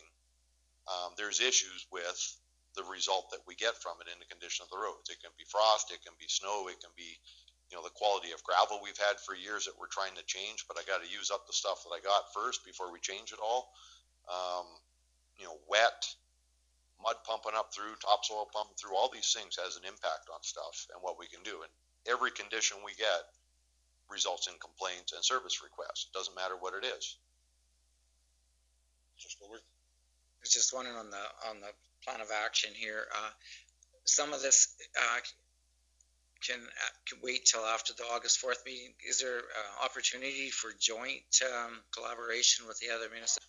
Say on radio ads or something like that, if we chose that route? Is there a joint approach that might come out of that meeting for some of it? And then I guess what do we want to do? Do we want to notify our ratepayers right away or after the 4th? And then I don't think the 4th is going to. I'm sorry, but I don't think the 4th is going to. It's not going to bring anything. Nate is a great guy. He is one backbencher on that government. This has been sent down from the top. Unless you, for some reason, think that Mr. Kenny, Sonia Savage, or Casey Madhu are going to be at that meeting on the 4th, nothing is going to change. I think Nate has done a great job. Unfortunately, his hands are completely tied. He's going to come to the door and they're going to tell him, thanks, plans in motion, go away. The only thing, Unless something changes tomorrow and there's a major out, and we need to show a lot of people at that thing tomorrow. Doctors, you know, the doctor thing is one example where rural did get hurt, but I don't know if the communication's been proper back to rural since that point, but I mean, they did change things, and that was Nate. Oh, pissed. And Nate did a good job, but the doctor did a job on that, so go ahead. Just going to say regarding Tuesday's event, it might not bring change, but it might be a decent time to collaborate with our municipal partners on some of those. That was my point. Get some ideas on some of the messaging they're going under. And it also, you know, not to be selfish, gives us a little breathing room to start getting some stuff together. I think we should. My thing is, I would like to see us have something ready to go, i.e., have a radio ad ready to rock and roll and say, here's what we're thinking. We would like somebody else to join us with this, but if we had 5 Reeves sitting at a table talking about this, get it out on Facebook, get it out on Twitter, get it out on, radio, we would be a lot stronger than just sending one guy. But if we have to, we send one guy and we put a target on his chest. I think at this stage, we need to let our staff have some time to prepare for the August 4th meeting too, to get the information there to present so that the rest of the municipalities can jump on board with what we've got and add what they've got and run with some kind of a joint approach, I think. I want to be prepared for that meeting. Exactly. I don't want to go there and say, well, we've been we've been navel gazing for the last 5 days. Now, what are we going to do, right? Let's have something. That's the first thing first, yeah. I think what a lot of people respond to is how does it affect you? So we can show numbers and how much we're going to lose and stuff on here, but I think we need to show how this is going to affect the average family with so many children. That their children will not be able to play or compete for hockey teams. There'll be fewer hockey teams because there'll be one arena shut down. Or They'll be able to, but it's gonna cost you yeah, a lot of money. and I think we just really need to humanize it and show how this will affect our individual families too. I mean, we can show all the numbers, but when we're on the 4th, when we're here, we need to show this is gonna help. This is gonna Same with affect. tax increase. To achieve a similar level of service, what the taxes would have to. I guess we've got 2 days for staff to coordinate this, so we can ask what we want and they can deliver what they can. Yeah. What can they deliver? Well, exactly. Well, because stars, for example, I've seen stars coming in here quite a bit lately. That would really hurt if we didn't have stars. But for us, so you want basically a snapshot of what the county of Stettler would look like if we took this all in reductions of service. You have to tell us what you can live with and what you can't. I think we have by this. We've already said that. I think the public just needs to know what's on the table. These are the things that we've already said that are going to have to be. That seriously. Like their cuts are going to be there, and I think the laneway the laneway plowing, unfortunately or fortunately, it was a hot topic issue, and we need to push that button again, right? The recycling was a hot topic issue. Heard lots about recycling. People need to know this is how it's going to affect you. Our bottom line, the one service that we will always provide are roads. But what level? How many roads are this idea of being able to go check your crops, after a rainstorm, you might not be able to get to it.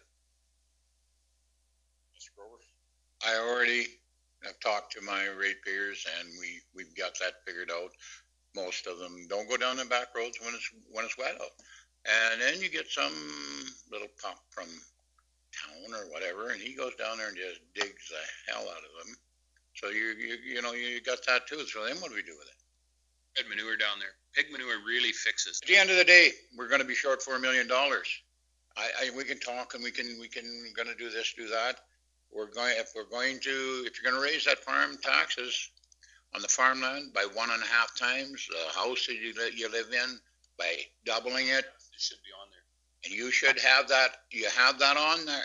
You have that at this meeting. Whether we have Larry there and 4 or 5 other Reeves or spokesmen for their county, that's good. I'm good with that. Which meeting? Everybody's invited to that meeting. I know that, but if you guys get invited to go to Edmonton, and at the end of the day, we sat here and we're going to hammer on young Horner. Yeah, he should be here protecting us the rules. Yeah, but why would we not send a letter to Madu and one to Jason Kenney? I know they're not going to come because they don't give a damn about rural Alberta, but send them an invitation.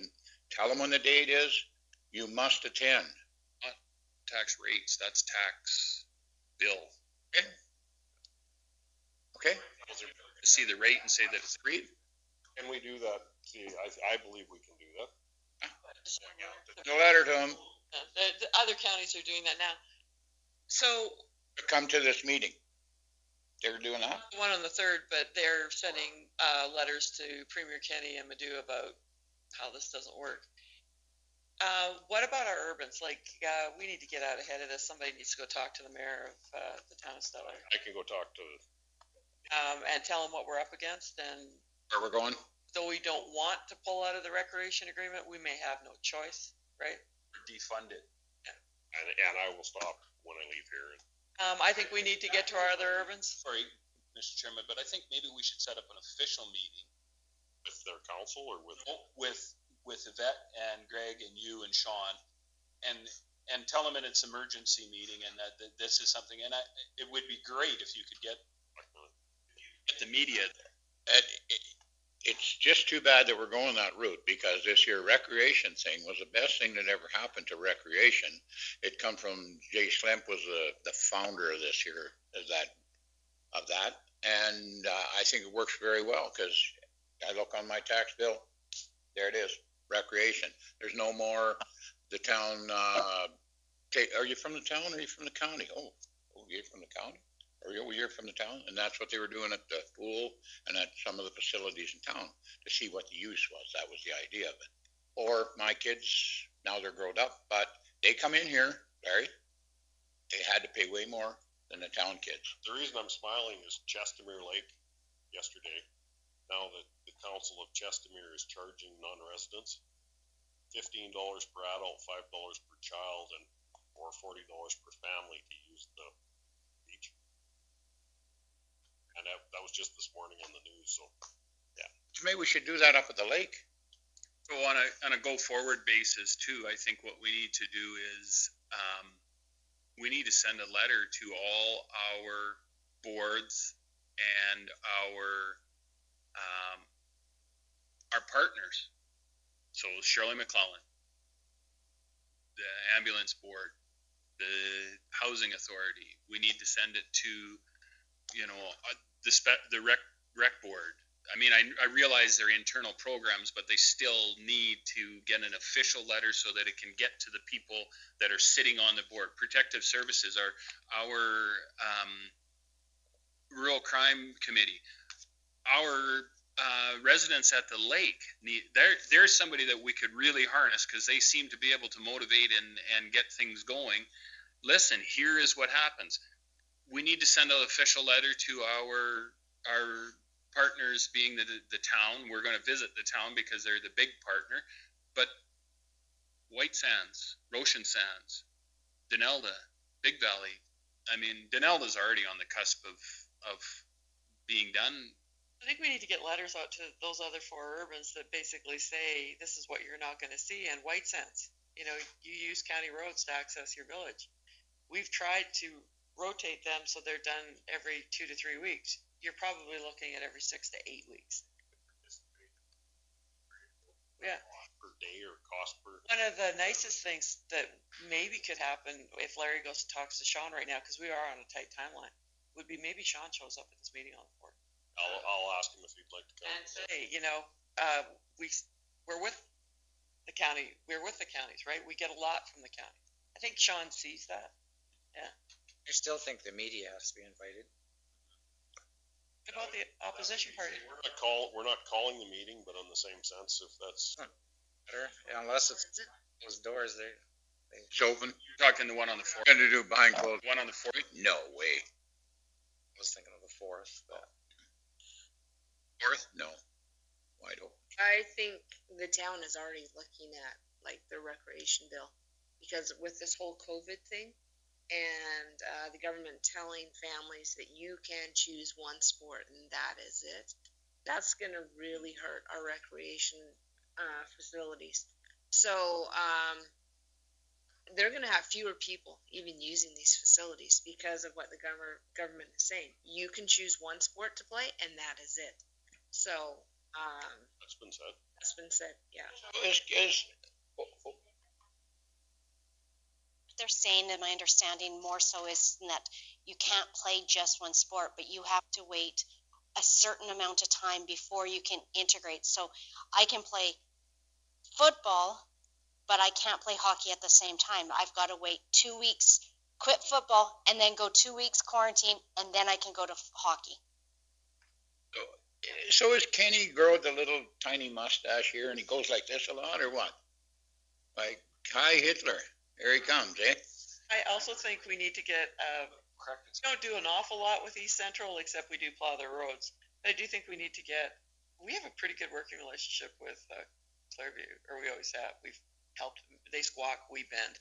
I think we need to get that letter to him saying, no, we won't be able to offer you that letter. The feeling if this goes through, we're cutting recreation funding. They use the arena in Big Valley. They use the arena in Bymore. That's part of their programming, right? A big part of that is the roads, though. And I think as much that's going to, because they give us their school bus route, and it's, oh, by the way, we'll give you your winter route. That's right. If education has more clout with the government, so if education says this is hurting us too, maybe that's another out of support. That'll help. Seniors have a big clout with the government too, because they know they vote. Right? We're pulling out of the SRO agreement. I mean, Clearview's got it on the plate right now to be canceled August 31st. The county would jump on that, right? That'd be another $30,000 we free up. And the town of Stettler is not gonna like that. When you got two different buses going down the road every morning, so that's four buses going down our road and bypassing each other. That's the issues Those that live beside. to bring forward, but I mean, that's, But we're gonna have to push that with them and with our government. You know, we're taking care of these roads, and we've got 4 buses going down one road a day. this has been discussed though with our MLA and his assistant, and they've got 2 buses coming into the same yards in many cases. Kids going to the Catholic school up to grade 9, and then the public school bus coming into the same yard. 20-mile trip. Carlisle Estates, 3 buses go in. So you got the junior high bus, and then the Catholic junior high bus, and then the high school bus. Well, interestingly enough, one bus has to back into a spot, let the other bus turn around and drive by it. It's insanity. Marful. That's insanity, yeah. But I guess we got to go back to our staff. Like, what can we have ready for Tuesday with Monday being a day off? It's still coming. We can ask what we're wanting. Like a PowerPoint presentation? For a PowerPoint presentation, what would you have, Mrs. CEO? Well, I guess we could show the approach of trying to share it equally between raising taxes, expense cuts, but we also have to remind them, I think, in the PowerPoint of what we wrote off in unpaid property taxes and the cuts that we made this year. I think that's important because we have slimmed down. One of the comments when I was listening to the Ryan Jesperson show, a few guys phoned in saying, well, municipalities they're bloated. Well, they're not anymore. Coleman is, but not us. Not us. I know. Maybe City of Edmonton, but Nyberg. Councilor Nyberg, sorry. I think what I'd like to see is a cost of a program going forward. It's not going to. I don't think it's going to be a big deal to put into play a little bit of a radio ad costing to see what. And the issue I have there is and I'm just going to throw out a number. I don't know if it's $10,000 that we want to put on every half hour we want an ad in. What is it going to cost? Is that going to get all 4 or 5 radio stations, and is it going to get us putting one radio ad on every day isn't going to do this. This is something that we have to strike fast, we have to strike hard, and we have to get it so that people are listening. They are actually listening. This is unprecedented. Municipalities don't go down that route, and this is unprecedented of what we're seeing, because normally we can lobby and we can deal with it through but we have to go to the media. Things that we have here is like, I know we have social distancing and stuff, but local people, are they in enough spots that local people are seeing them regularly?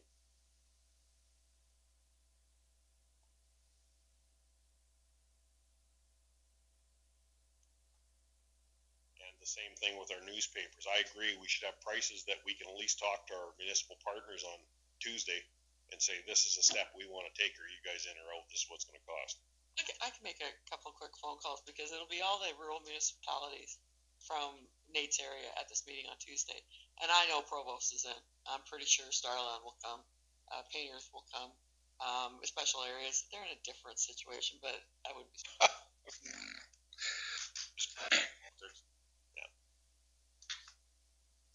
Do we notify the opposition party as to our plight in this?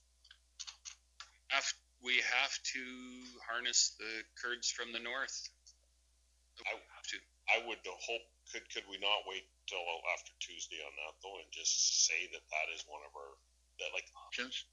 Well, I think on Tuesday we invite more MLAs that are from here. I mean, we got the Minister of Education. Not inviting. That's the problem. It's not our meeting. That's where we're mistaken. This is not our party. We're going to somebody else's. You can't invite. Reception. There's a lot of Girlfriend of the wedding reception. saying there's a lot of MLAs who live around here. Yeah, I know. Yeah, I get it, but I'm just saying there's a lot of MLAs who live around here. The Minister of Education lives right down the road, and she could come, the more ears you have, the more backing our individual MLA has too. So. That's a neat question. That's for them. They've suggested who they're going to invite. But, even like the media piece, maybe we let that leak out that there is a meeting and it's, Give him a mask and let him in the door. Where was it, down by Hannah or wherever? I mean, the media did show up to that. but it is we need to get this message out. We need to get it out. We need to prepare what we need. We need to represent the county of Stettler the way we need to represent the county of Stettler as this county always has. Yeah. Going that route, going to the opposition. What does that look like? What does everybody here see us? I think we should. And maybe it's not now, but I think right now we should not. We're bringing him up here, or he's coming up here to listen to us, to maybe, and if we already went to the position. And that request it came back the 13th of August. We had James Clausen and I had a very worded discussion. And the phone was hung up. I didn't make it out to my truck in the parking lot, and they come back the 4th.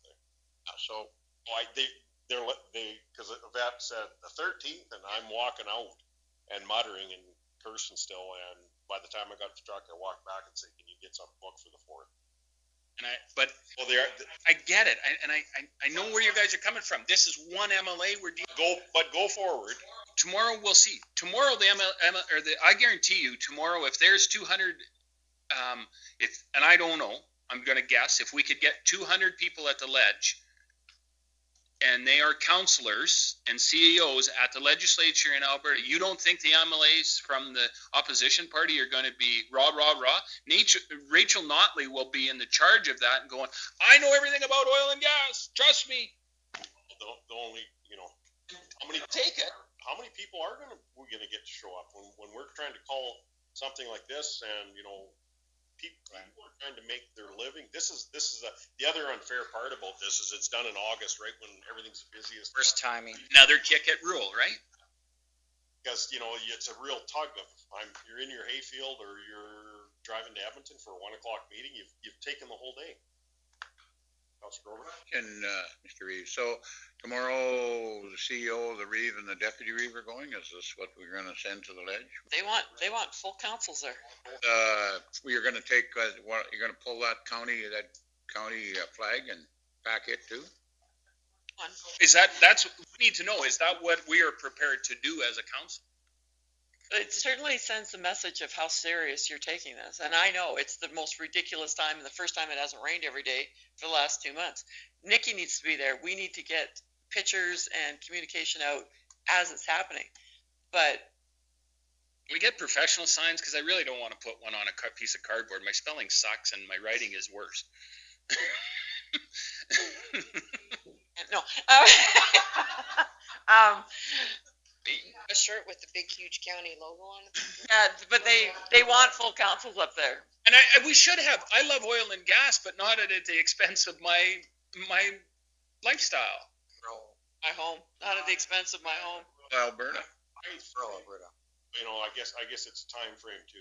With Northern Sunrise, is they want to do it the day before these people, hopefully have a little bit of heartburn when they go on their vacations. Yeah. But, so that date was picked, but it was picked of the essence. Date and time, though. I wish they'd said we'd be there at 9 o'clock in the morning or 10 o'clock in the morning. The ledge doesn't sit typically till noon, though. That's the problem, right? There's what happens at the beginning at the ledge is all your committee meetings that are going on. So most of the MLAs aren't even there unless they're in a committee meeting. So noon kicks around and that's when they go in and sit. And they want to be there during a sitting because they want to disrupt the sitting, right? You're outside. Yeah, but you don't think they're not going to, if the media shows up, what happens? So here's how it's going to work. What's going to happen is they'll have that, and then the scrums right after the ledge sits. What's the first question that's going to be to Mr. Kenny? What the hell's going on out there with all those? I understand that part, but it's just right, and that's what they want to make the note of. You could go at 9 o'clock in the morning, but you're not going to get any MLAs to. They want to get the media. It's a media swing. If we are attending, or if you guys are attending, then that's a perfect way to kick off our communications. So it doesn't wait till next week. We come up with, I mean, I like the big press release, but it's 2.5 pages long, and it needs to be little spurts of messages, and we need to start tweeting today that this council is attending and this is why. Asking all the council. And then we get free media because they'll be there tomorrow. Oh, CBC Global Wave. end up down the block. And we ride that wave. And it's do you like stars? Mr. Clark, do you like stars? Do you think it's important? Absolutely. I think that, and so does the county of Stettler, but we can't afford it anymore with what's going on. Do you like the Battle River Research Group? Yeah, absolutely. Well, guess what? So does the county of Stettler, but we can't afford it anymore. Do you like your gravel road being plowed on a regular basis? Exactly. But you know what? So does the county of Stettler, but we can't afford it anymore. And that's what we have to say. We can't afford it. Do you like senior housing, Mr. Grover?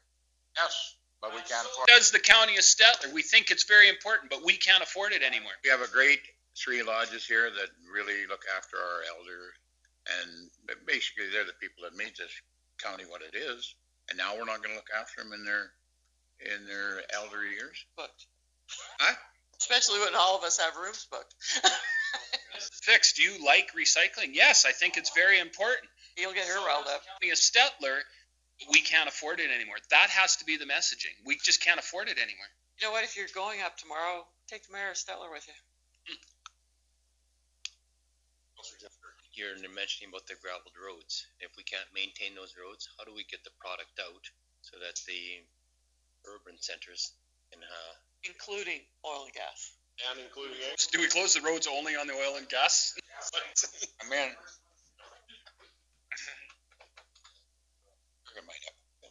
Yeah, I know. Like and they do this to us all the time because you're right. It's a kick at rural Alberta, and they know how busy everybody is. But how important is this? I mean, this could change the whole way the county of Stettler operates. I'm willing to go tomorrow. And if somebody can get me an extra fat I love oil and gas shirt, I would wear it. On the back of the county logo one. Yeah. Okay, the scenario, okay, the provincial is going to be cutting the funding, so they'll end up with more in the kitty. Is any of that transferred over to the feds then? Or how can we keep it in the province, or guarantee that it's going to be kept in the province with the tax cuts that we are seeing happen to us? It's all equal. It's mostly your corporate or your individual income tax. You file it. We don't file it in Edmonton. We file it in Winnipeg, right? The federal government decides, oh, well, we'll just hold back your transition payments, and then we'll just send you out what we've agreed to under a treaty. Yeah. More specifically, too, if I can, Nothing. the RMA spoke directly to this in that none of these proposals had any sort of local investment incentive linking to it. There's no requirements. This money goes back into the pocket of oil and gas, and from there, the public has zero say in what happens to it.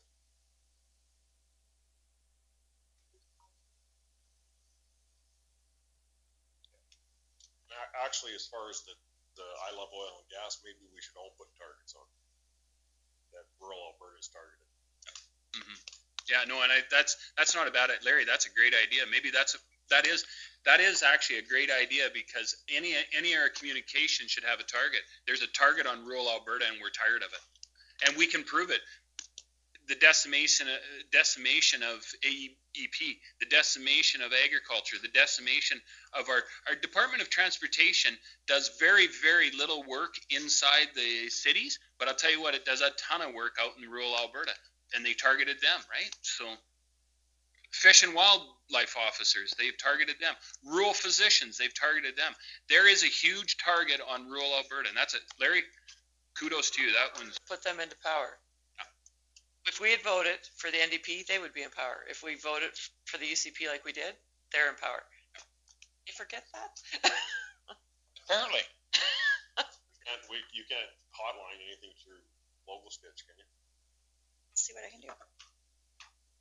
And I think we should send that back to Carolyn so that they get it, that rural Alberta is being targeted. And that's what we came up in this meeting. And we need to get out there so that nothing worse than if 10 of us show up there. That'll be very, very bad.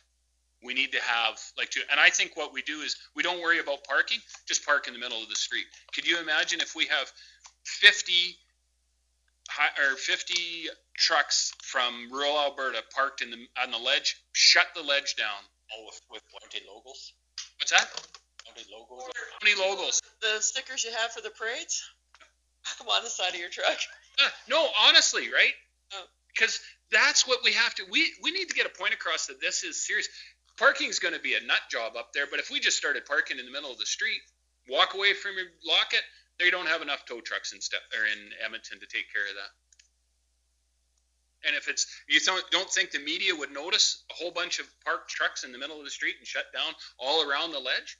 I got stuck in two of those I Love Oil and Gas, where they put you in the middle of the highway and you don't move twice, one day. And you're not going anywhere. You just roll down the window, get your coffee out, and you're there, right? Because guess what? If we parked on the roads, the MLAs aren't leaving for the weekend either. David Shepard would because he rides his bike, but everybody else is going to be stuck there. His pedal bike.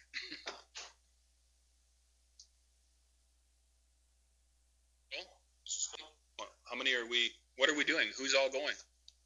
What? We've got the COVID stuff, right? So you got to be a little careful. It doesn't hurt if you take your wife, unless you got her on the bailer. Give her a mask and give her a county T-shirt. But I can take Nikki and Andrew, and we can go in a county truck, mask up, and go. Or someone else wants to go. Want and need is two different words. Yeah. I know. And you think, you almost wonder if they didn't pick it.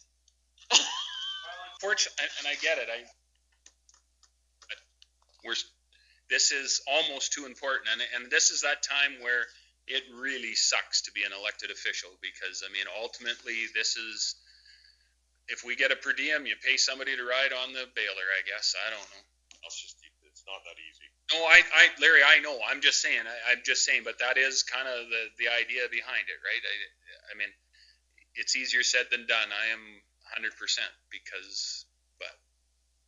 Advertised really well. Last night, I got that email last night at 8 o'clock or whatever. I haven't really heard about it much on the radio at all. It might be out there now. Carolyn's pretty good at it. Beaver County got it only to their reeves, so I talked to one of their counselors phoned me and we were chatting and I said, "Do you know about this?" And he said, "No, they haven't been." I forwarded it out to all you guys. No, I appreciate that. That was before I'd read it. I would have switched. Yeah, other than you emailing, I haven't heard it in the media. We should email back what our plans so everybody sees that we are on board for this and we're up there. We should do the parking of the trucks in the middle of the road too. For municipalities, then somebody that would speak volumes too. How many municipalities did they say? All the rural ones, so 64, I think. What about AMAs? Because this affects our rural towns too, like Stettler and. Oh, like if you could drag the town of Stettler mayor up there with you, it would be great. But and other rural municipalities might have that kind of relationship with them too, right? Al gonna be there? At the ledge? Oh yeah. Well, Carolyn brought this up at the meeting last week, and he said, "No, calm down. Work with your MLAs." Well, I agree with her. You've got a short time span, and the only way you're going to get anywhere is to get your ratepayers riled up, because they're not going to listen to you guys because you drink out of that municipal goblet. You need the press. You got to get the press working for you. This is one way you're going to kill about 5 birds with one stone. You're going to have the press. You're going to have the opposition, MLAs. You're going to have TV, radio. Guys are going to be tweeting, twittering, and the talk show hosts are going to get a hold of this and just go crazy. And unfortunately, this is time for no more Mr. Nice Guy. Do we want to call out the Alberta government is targeting rural Alberta? What's your message? Okay. We have. It's supposed to be hot though, right? But Nikki can see if we can get something done there. The picture, the better. I know it costs us. Bigger the shirts for quite a few too. Yeah, we want the biggest, fattest ones you've got. You'll notice your T-shirts as you're walking around. Back your T-shirt or the front, they read what it says on it. That's better than. I want to show that we're still in support of Alberta Oil and Gas, because we are, but we can't afford to. They can't ride on our back or they're gonna. Get off my back. I'm tired of being a target. Also gender. We're making up a logo saying, okay, showing the oil and gas, but they're bleeding the rural. This is gonna, whatever we do has gotta be, if we're gonna have something like that, Ernie, it's gotta be something easy to do. That's what happened today. Target idea to Target. Target's easy. That would be We said that about our logos already. special favor, and a target should be an easy Rural Alberta and have a target on it. little decal or whatever. I think right if the middle of the target was the county logo. Yeah. Or county logo and then the word. And other ones could do this. That's good. The higher up on the shirt, the better, because then they can see it Downloading. on your belly. They not see it as much as it's high up on your shoulder. Our job is to protect the ratepayers of the county of Stettler. And that's what this is one of those, I do not want to go up. I hate protests. I hate it in the worst way, because I honestly am not so sure they do something. But in this case, I think we have to bring attention to the fact that If you want your ratepayers to support you with letters and phone calls, and you can't, and don't take this the wrong way, but you've got to prove to them that you're fighting. You're fighting by going at every opportunity you have to bring this to the attention of the government. It's pretty easy to say, well, I did this, I should have been in the field, but I took a day and went to the legislature. It's not easy to say. I know, for you. They're just saying they wrapped up the spring and summer session. Jason Kenney is live right now. we've already done it. Knew it was coming. Saying live, we just wrapped up Alberta's spring and summer Nobody there? marathon effort, passing 34 government bills. We gotta get it out on media and Yeah, you get it out on your radio stations and stuff, but you. or do they have it and then media says, well, legislative pulled out yesterday, like what's. Yeah. Although that connection might become very obvious to the media. Tomorrow's effort wouldn't be in vain. I'm the organizing county. We need to contact them and see what their thoughts are now. Yeah, okay. it'd look kind of silly if we. Yeah, if only no media's gonna cover it. That's cool, I guess, eh? Politics. I seen that coming. Gonna dodge that ball. Political dodgeball. Went on holiday one day here.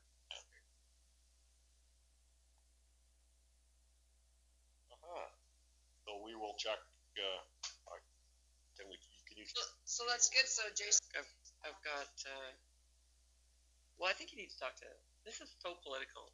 You need to talk to we'll talk to Sean, but I mean, are you gonna talk to Northern Sunrise? I'm emailing him, Cindy, right now. It's with this announcement, maybe they don't even know it's there yet. Oh, boys. Target idea, and this is, I think we've got a pretty good program behind it. And that's the question. You can ask that question. Do you like Ag Service Board in the county of Stettler? Yes, I do. I use them quite a bit. So does the county of Stettler, but we can't afford it anymore. And that has to be the message. Why? Do you Thanks. like protective services in the county of Stettler? Yes, I do, but we can't afford it anymore. Do you like doctor recruitment? Yes, I do, but I still think you make up the paraphernalia, because when you are out and about in communities outside of your communities, they see what you're wearing. They'll ask you questions. You still bring in the media. You have them come and talk to you. As far as media for Tuesday, how does that get out so media would come to this function? Or this? Listening to our meeting today. They'll be listening. You know about our meeting today. Yeah, mostly like when we post to our website, you can subscribe, and I think most of our media subscribes to our agenda notifications. we out our Facebook out that we're looking at a communications program of targeting a rural Alberta, and I think that can go before the 4th. I just sent Cindy a quick note, just said that we were planning on attending, but with the Premier just announcing the spring summer session is wrapped up, will anybody be there?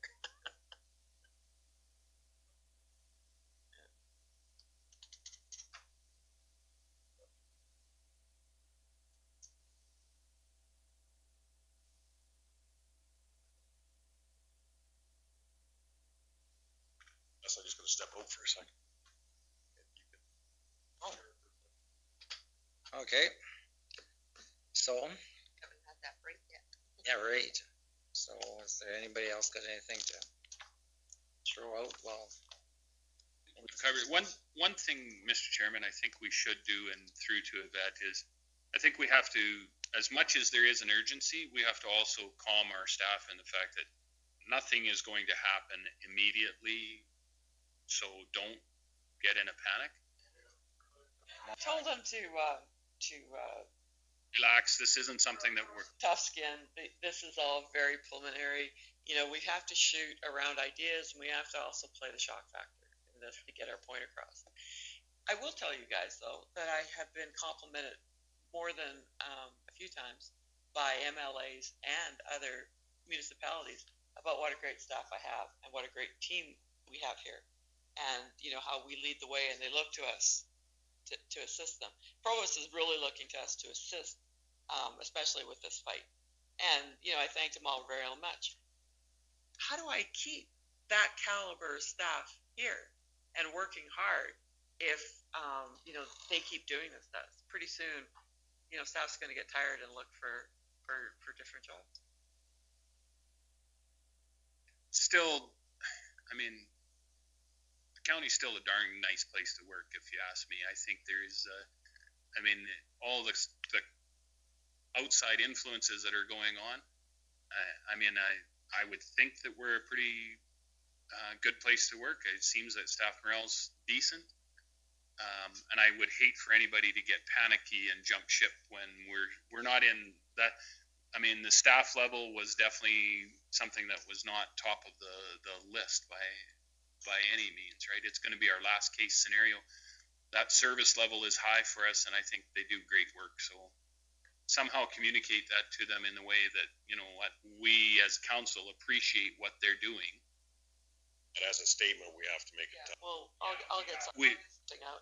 And I think we've got a really good track record, and they understand that when we go into budget every year that, you know, we don't look at them as employees or an operator or an accountant. We look at them as a family, part of our family.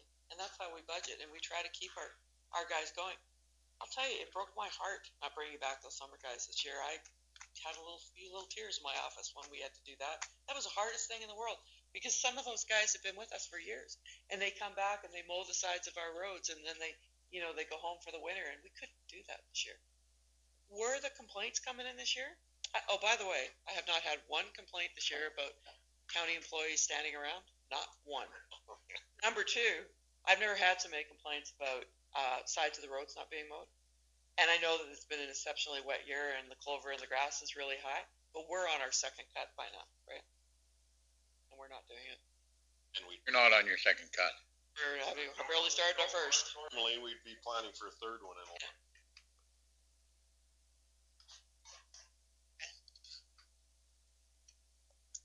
Yes.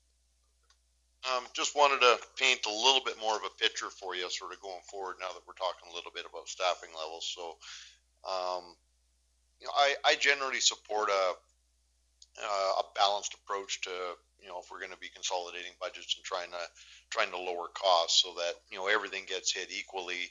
And then you unbalance a few things if you decide you don't want to live without this or without that, and you try to save a little bit of staff here and there over that. Quick numbers that I was running here overnight and this morning. The actual cost side of my budget being service expenses is around $8.2 million. That's not including the long-term debt depreciation, capital, things like that we know we're going to have to wash out of there and work through. So, 15% of that, if we're on a number like that, is about $1.2 million.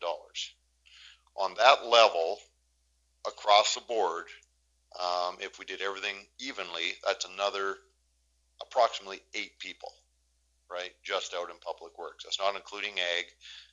That's just that operation. And once again, I'm noting that you're already seeing a bit of a level of service drop. But that's basically what it represents. If you unbalance a few things, you can save 1 or 2 kind of a thing, depending on how it works. But those are the kind of numbers that we're talking about after we've already dropped 18 from last year, and that's from this year's level going forward. So when we're talking, $3-4 million, over the whole organization, that essentially, that's our entire Greater Beat population, or greater population. That's that entire thing. When we're talking other departments here and there, that's the level of numbers that we're talking about. Got to be done one way or the other. We either have to increase revenue or we have to lower costs. But I wanted you to have a sense for what that means in bodies right there.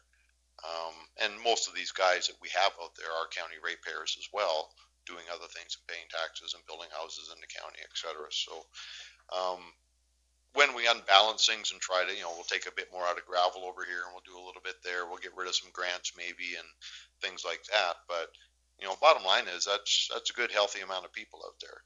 And when you look at that over the whole organization, every department's going to have staff impacts at those kind of percentages. And we're already noticing the service reduction. So I just wanted you have that feel for the amount of bodies that we're talking about, right? Not saying it can't be done. What I'm saying is level of service equates to bodies, and unfortunately bodies, as a vet puts it, family around here, is a very large portion of our cost, because that's what gets the work done. I can live without capital. I can run old machinery. I can keep things band-aided together and whatnot with the people that we have. We can live without a lot of those nicer things, but we can't do much without people. So when we're talking about services, as much as I hate unbalancing things, we are going to have to find some solutions, in my mind, to keep your level of service where it's at. We got to find the unbalanced solutions that say we can live without this or we can live without that, because when the people goes, that's where your service level goes, right? We're just looking here, Rick, as you talk. They showed residential mill rates in northern Sunrise up by 512%, full-time staff reduction by as much as 86.1%. So Cindy just got back to me. She said, we recognize that the legislature session ended this morning at 8, but because we planned it and advised the media we're going ahead, we do recognize that MLAs may already be gone.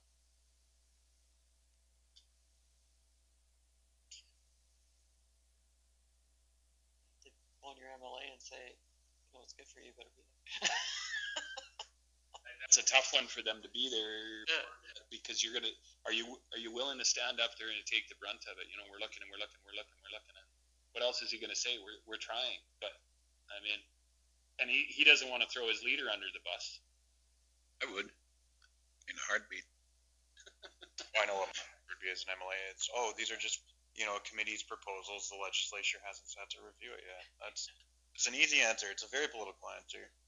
The opposition MLAs will be hanging out though. Debate that when we're sitting. Give a non-answer right now.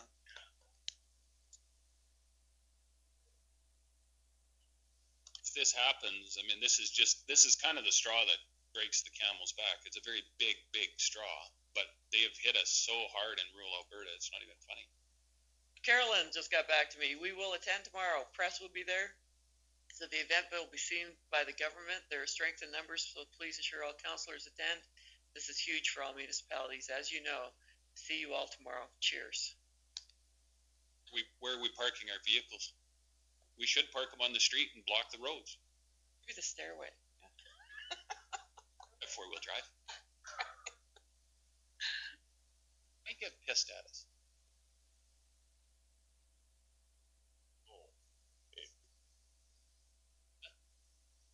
No, the ledge. If she said parking on the street. Well, I meant, but if we're parking it in the streets of the city, would it get mad at us?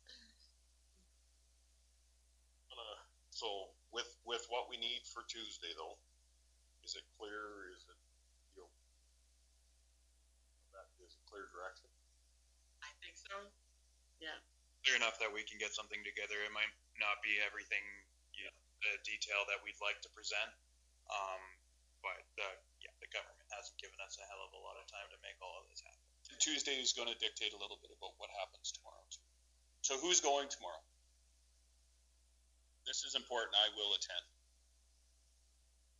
I'll take my own vehicle because I'm going to have to get back as quick as I can. Ride on the back of the bike. I'll get you back quicker. I'll try.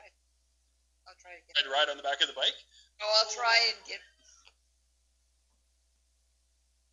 Like I said, I'll be there because it's important. If I had a motorbike, that'd be way easier to park. Thomas has a mini bike. He traded for a case of beer. He could probably lend it to you. Who else? Ernie's going? Dave? No? Are you? If I armed alone, I would, but when in partnership, it makes it just too dicey to pop out. When if it was 100% mine, I would be there, but I just can't. And then we'll have some staff, I guess, which would help. What we need ready for Tuesday also, that's. I know. Well, one of you can drive. We've got air cards. We can hotspot in the car. Put Andrew in the back with the computer. Well, we definitely need Nikki there, if nothing else, because she needs to get the pictures out. She needs to. You have to wear a mask. But They went to mandatory masks, didn't they? Yep. they're debating. Calgary did. Edmonton decided not to do that. Decided they were just going to debate it today. I wasn't sure what they decided on. They haven't Because we physical distance, we don't have to wear masks, do we? For protesting, they tell you. Bad idea to have it. And I mean, if we're on that subject, that's the next agenda item we have. Item on the agenda, the COVID update. Yeah, so I just wanted to update you guys and let you guys get information that you want. So obviously you've seen the numbers have gone up quite a bit in our area. We kind of expected that to happen. We've seen the trend. But we had a call Friday from our local health inspector, the guy who works out of Stettler. Yeah, I guess they pulled him back from vacation because he's supposed to be gone until September. But he asked if our council and the town's council would consider a mandatory indoor mask order. I said I'd run it up the chain. But at the same time, I reached out to everyone in the province that we could. So I'm waiting on responses from half of them. Lee worked on the other side too. So the central zone medical or public health guys ran it up the chain. They've left it with Dr. Hinshaw to say, should we have a mask order in Stettler? I'm waiting on a response from our zone medical officer, who would be better equipped to make that decision. They're the local medical officers, or local-ish, the central zone. I can't pronounce her name. It's a doctor. Then as well, I've got a call in with Graham Stewart, the incident command for the pandemic, again saying, what's the province going to do? Like, we're not a health authority. We don't have medical staff in place. Quit downloading your mandate. Like, really? Like, it's a common, right? I don't think it's up to us. You're seeing, and Iverson kind of got cornered with this question at yesterday's press release about some of the stimulus funding. Was, why is the province not putting this into effect? And Iverson said, we agree, we need a more regional collaboration. He said the same things we just said.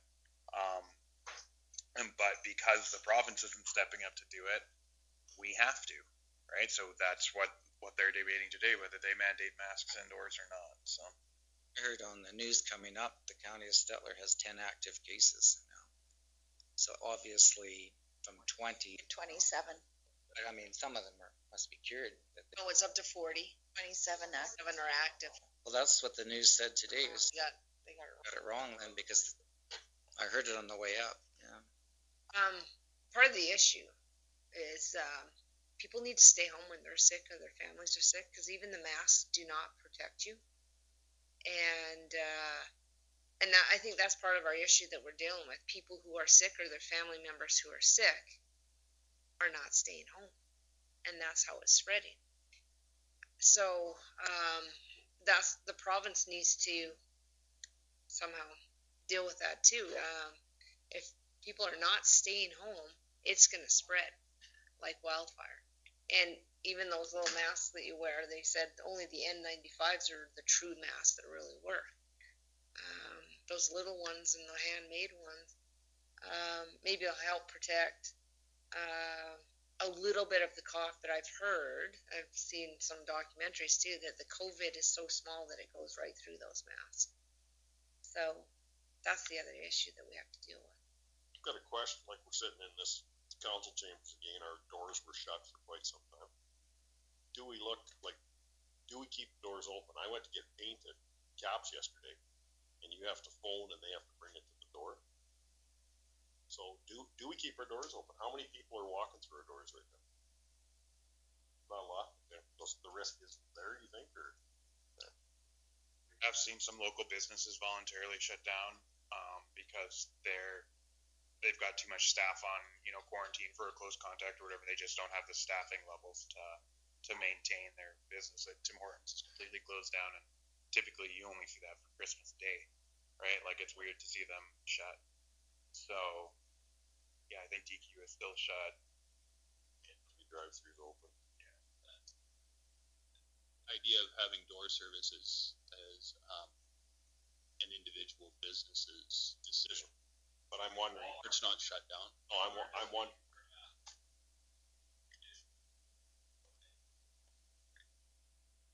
Yeah, walking in there, you have it. Not saying anything about Walmart's practices. I'm just saying that there's a ton of different people that shop at that particular store. And I'm with you. This is a virus. And if you know what the virus protocol for the hospital is, plastic rubber gloves, plastic shields, plastic eyeglasses, they don't go into a virus.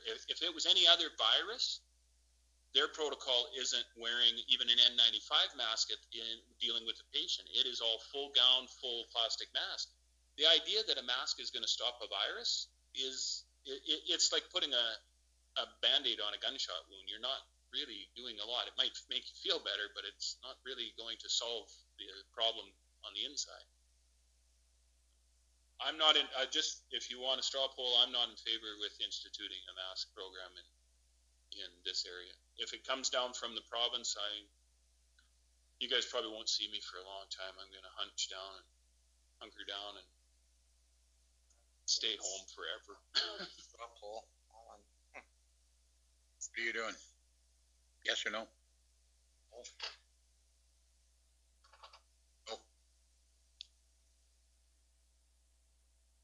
That shows majority no, so that's. No. If they can. Our businesses in the county of Stettler are both out in the Erskine area, actually and we got other ones that are just in the county, but a lot of them aren't even operating right now. But Erskine Grill there and all these here, so you'd have to wear your mask there, and RB Place, Heartland. But really, to be effective, the town would have to it is the town of Stettler. One community, but it is the town of Stettler that would have to implement it in their town, not us. We can't do it. I still respect the fact, like I walk into Costco and they're offering you a mask. I wear it. But there's certain places you go to that you have to. And if you choose not to, that's your choice. But whether, the results of the N95 or these other masks make the difference or not, I guess it's people trying to stay open. I understand there's a couple businesses in town that if you don't wear a mask, you don't go in. So that's their prerogative. That's their prerogative whether we do business, I guess. So. These masks, how would I know, Larry? I'm a counselor and a farmer. How would I know what mask is good, which one isn't? You ask some professionals, and you're going to get 3 professionals. You get 3 different answers. So what scares me is if things do continue up and our government decides to step back and call us lockdown, well, then it's a whole different game than what we even saw earlier. So, no. but it will be a different game for all of us. But I think we need to let our staff here know that they can make the decision. Because they're the ones for what goes on in this building. Yeah, we've just had some recent health and safety meetings. We're not super concerned about in this building. If we made a mask order, we'd wear masks 100% of the time. Otherwise, it's sort of at discretion. You tend to see us when we get into bigger events. A few of us will throw some on, but office to office. That's social distancing, like as we say with our council chambers. Those pieces, I just want, if you're concerned with people coming through the door, you need to talk to us as council on what our steps are. Yeah, we just had that request come from public health, so we said we'd throw it up the chain, and once again, it's them trying to pass the. Well, absolutely. For us to have to make a decision. Yeah, and more specifically, it was our local public health inspector. He, tried to push it up his chain and tried to get the health authorities to do things, and was met with without success. It sounds like lots of the public health side of things is not so agreeable with necessarily the powers and the medical officers, and want to see more action. So that's why they're trying to reach out and lobby the local governments to implement like they did in Calgary, and I think Banff did yesterday. Those types of things.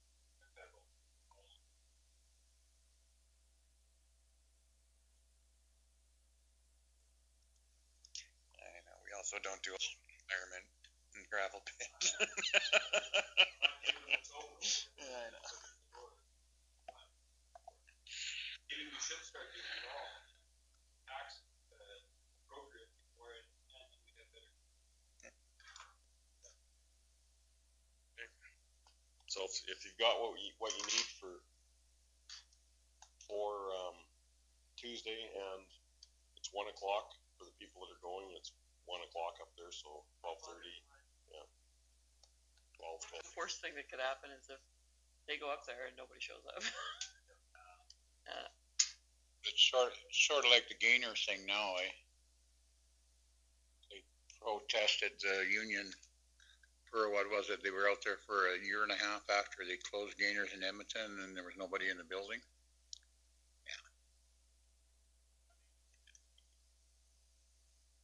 If it gets, and I guess if it hits the televisions and radios that way too, it is very significant. Council goes up and makes, we have so many other avenues. Our frustration was over on biggest part.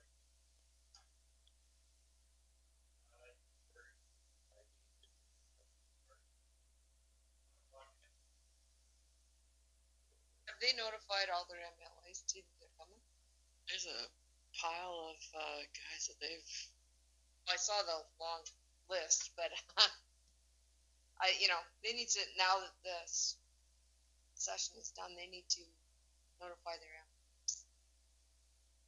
I guess I can get a hold of Nate and tell him that the county settler will be attending, just so he knows. Is that what you want me to do? We appreciate all these guys.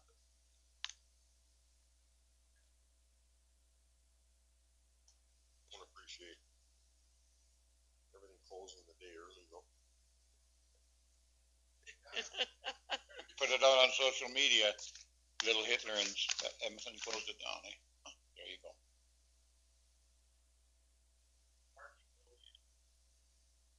Well, what if they don't let you on the grounds?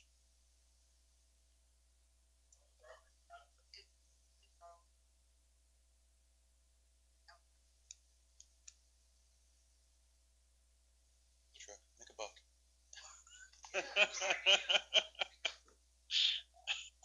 Store them for the time being. All you.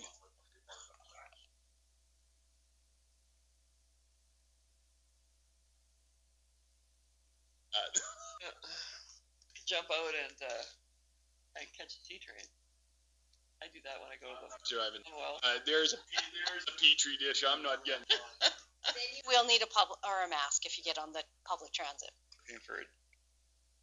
And a suit. Goggles. COVID's really put the screws into everything. No, nothing else?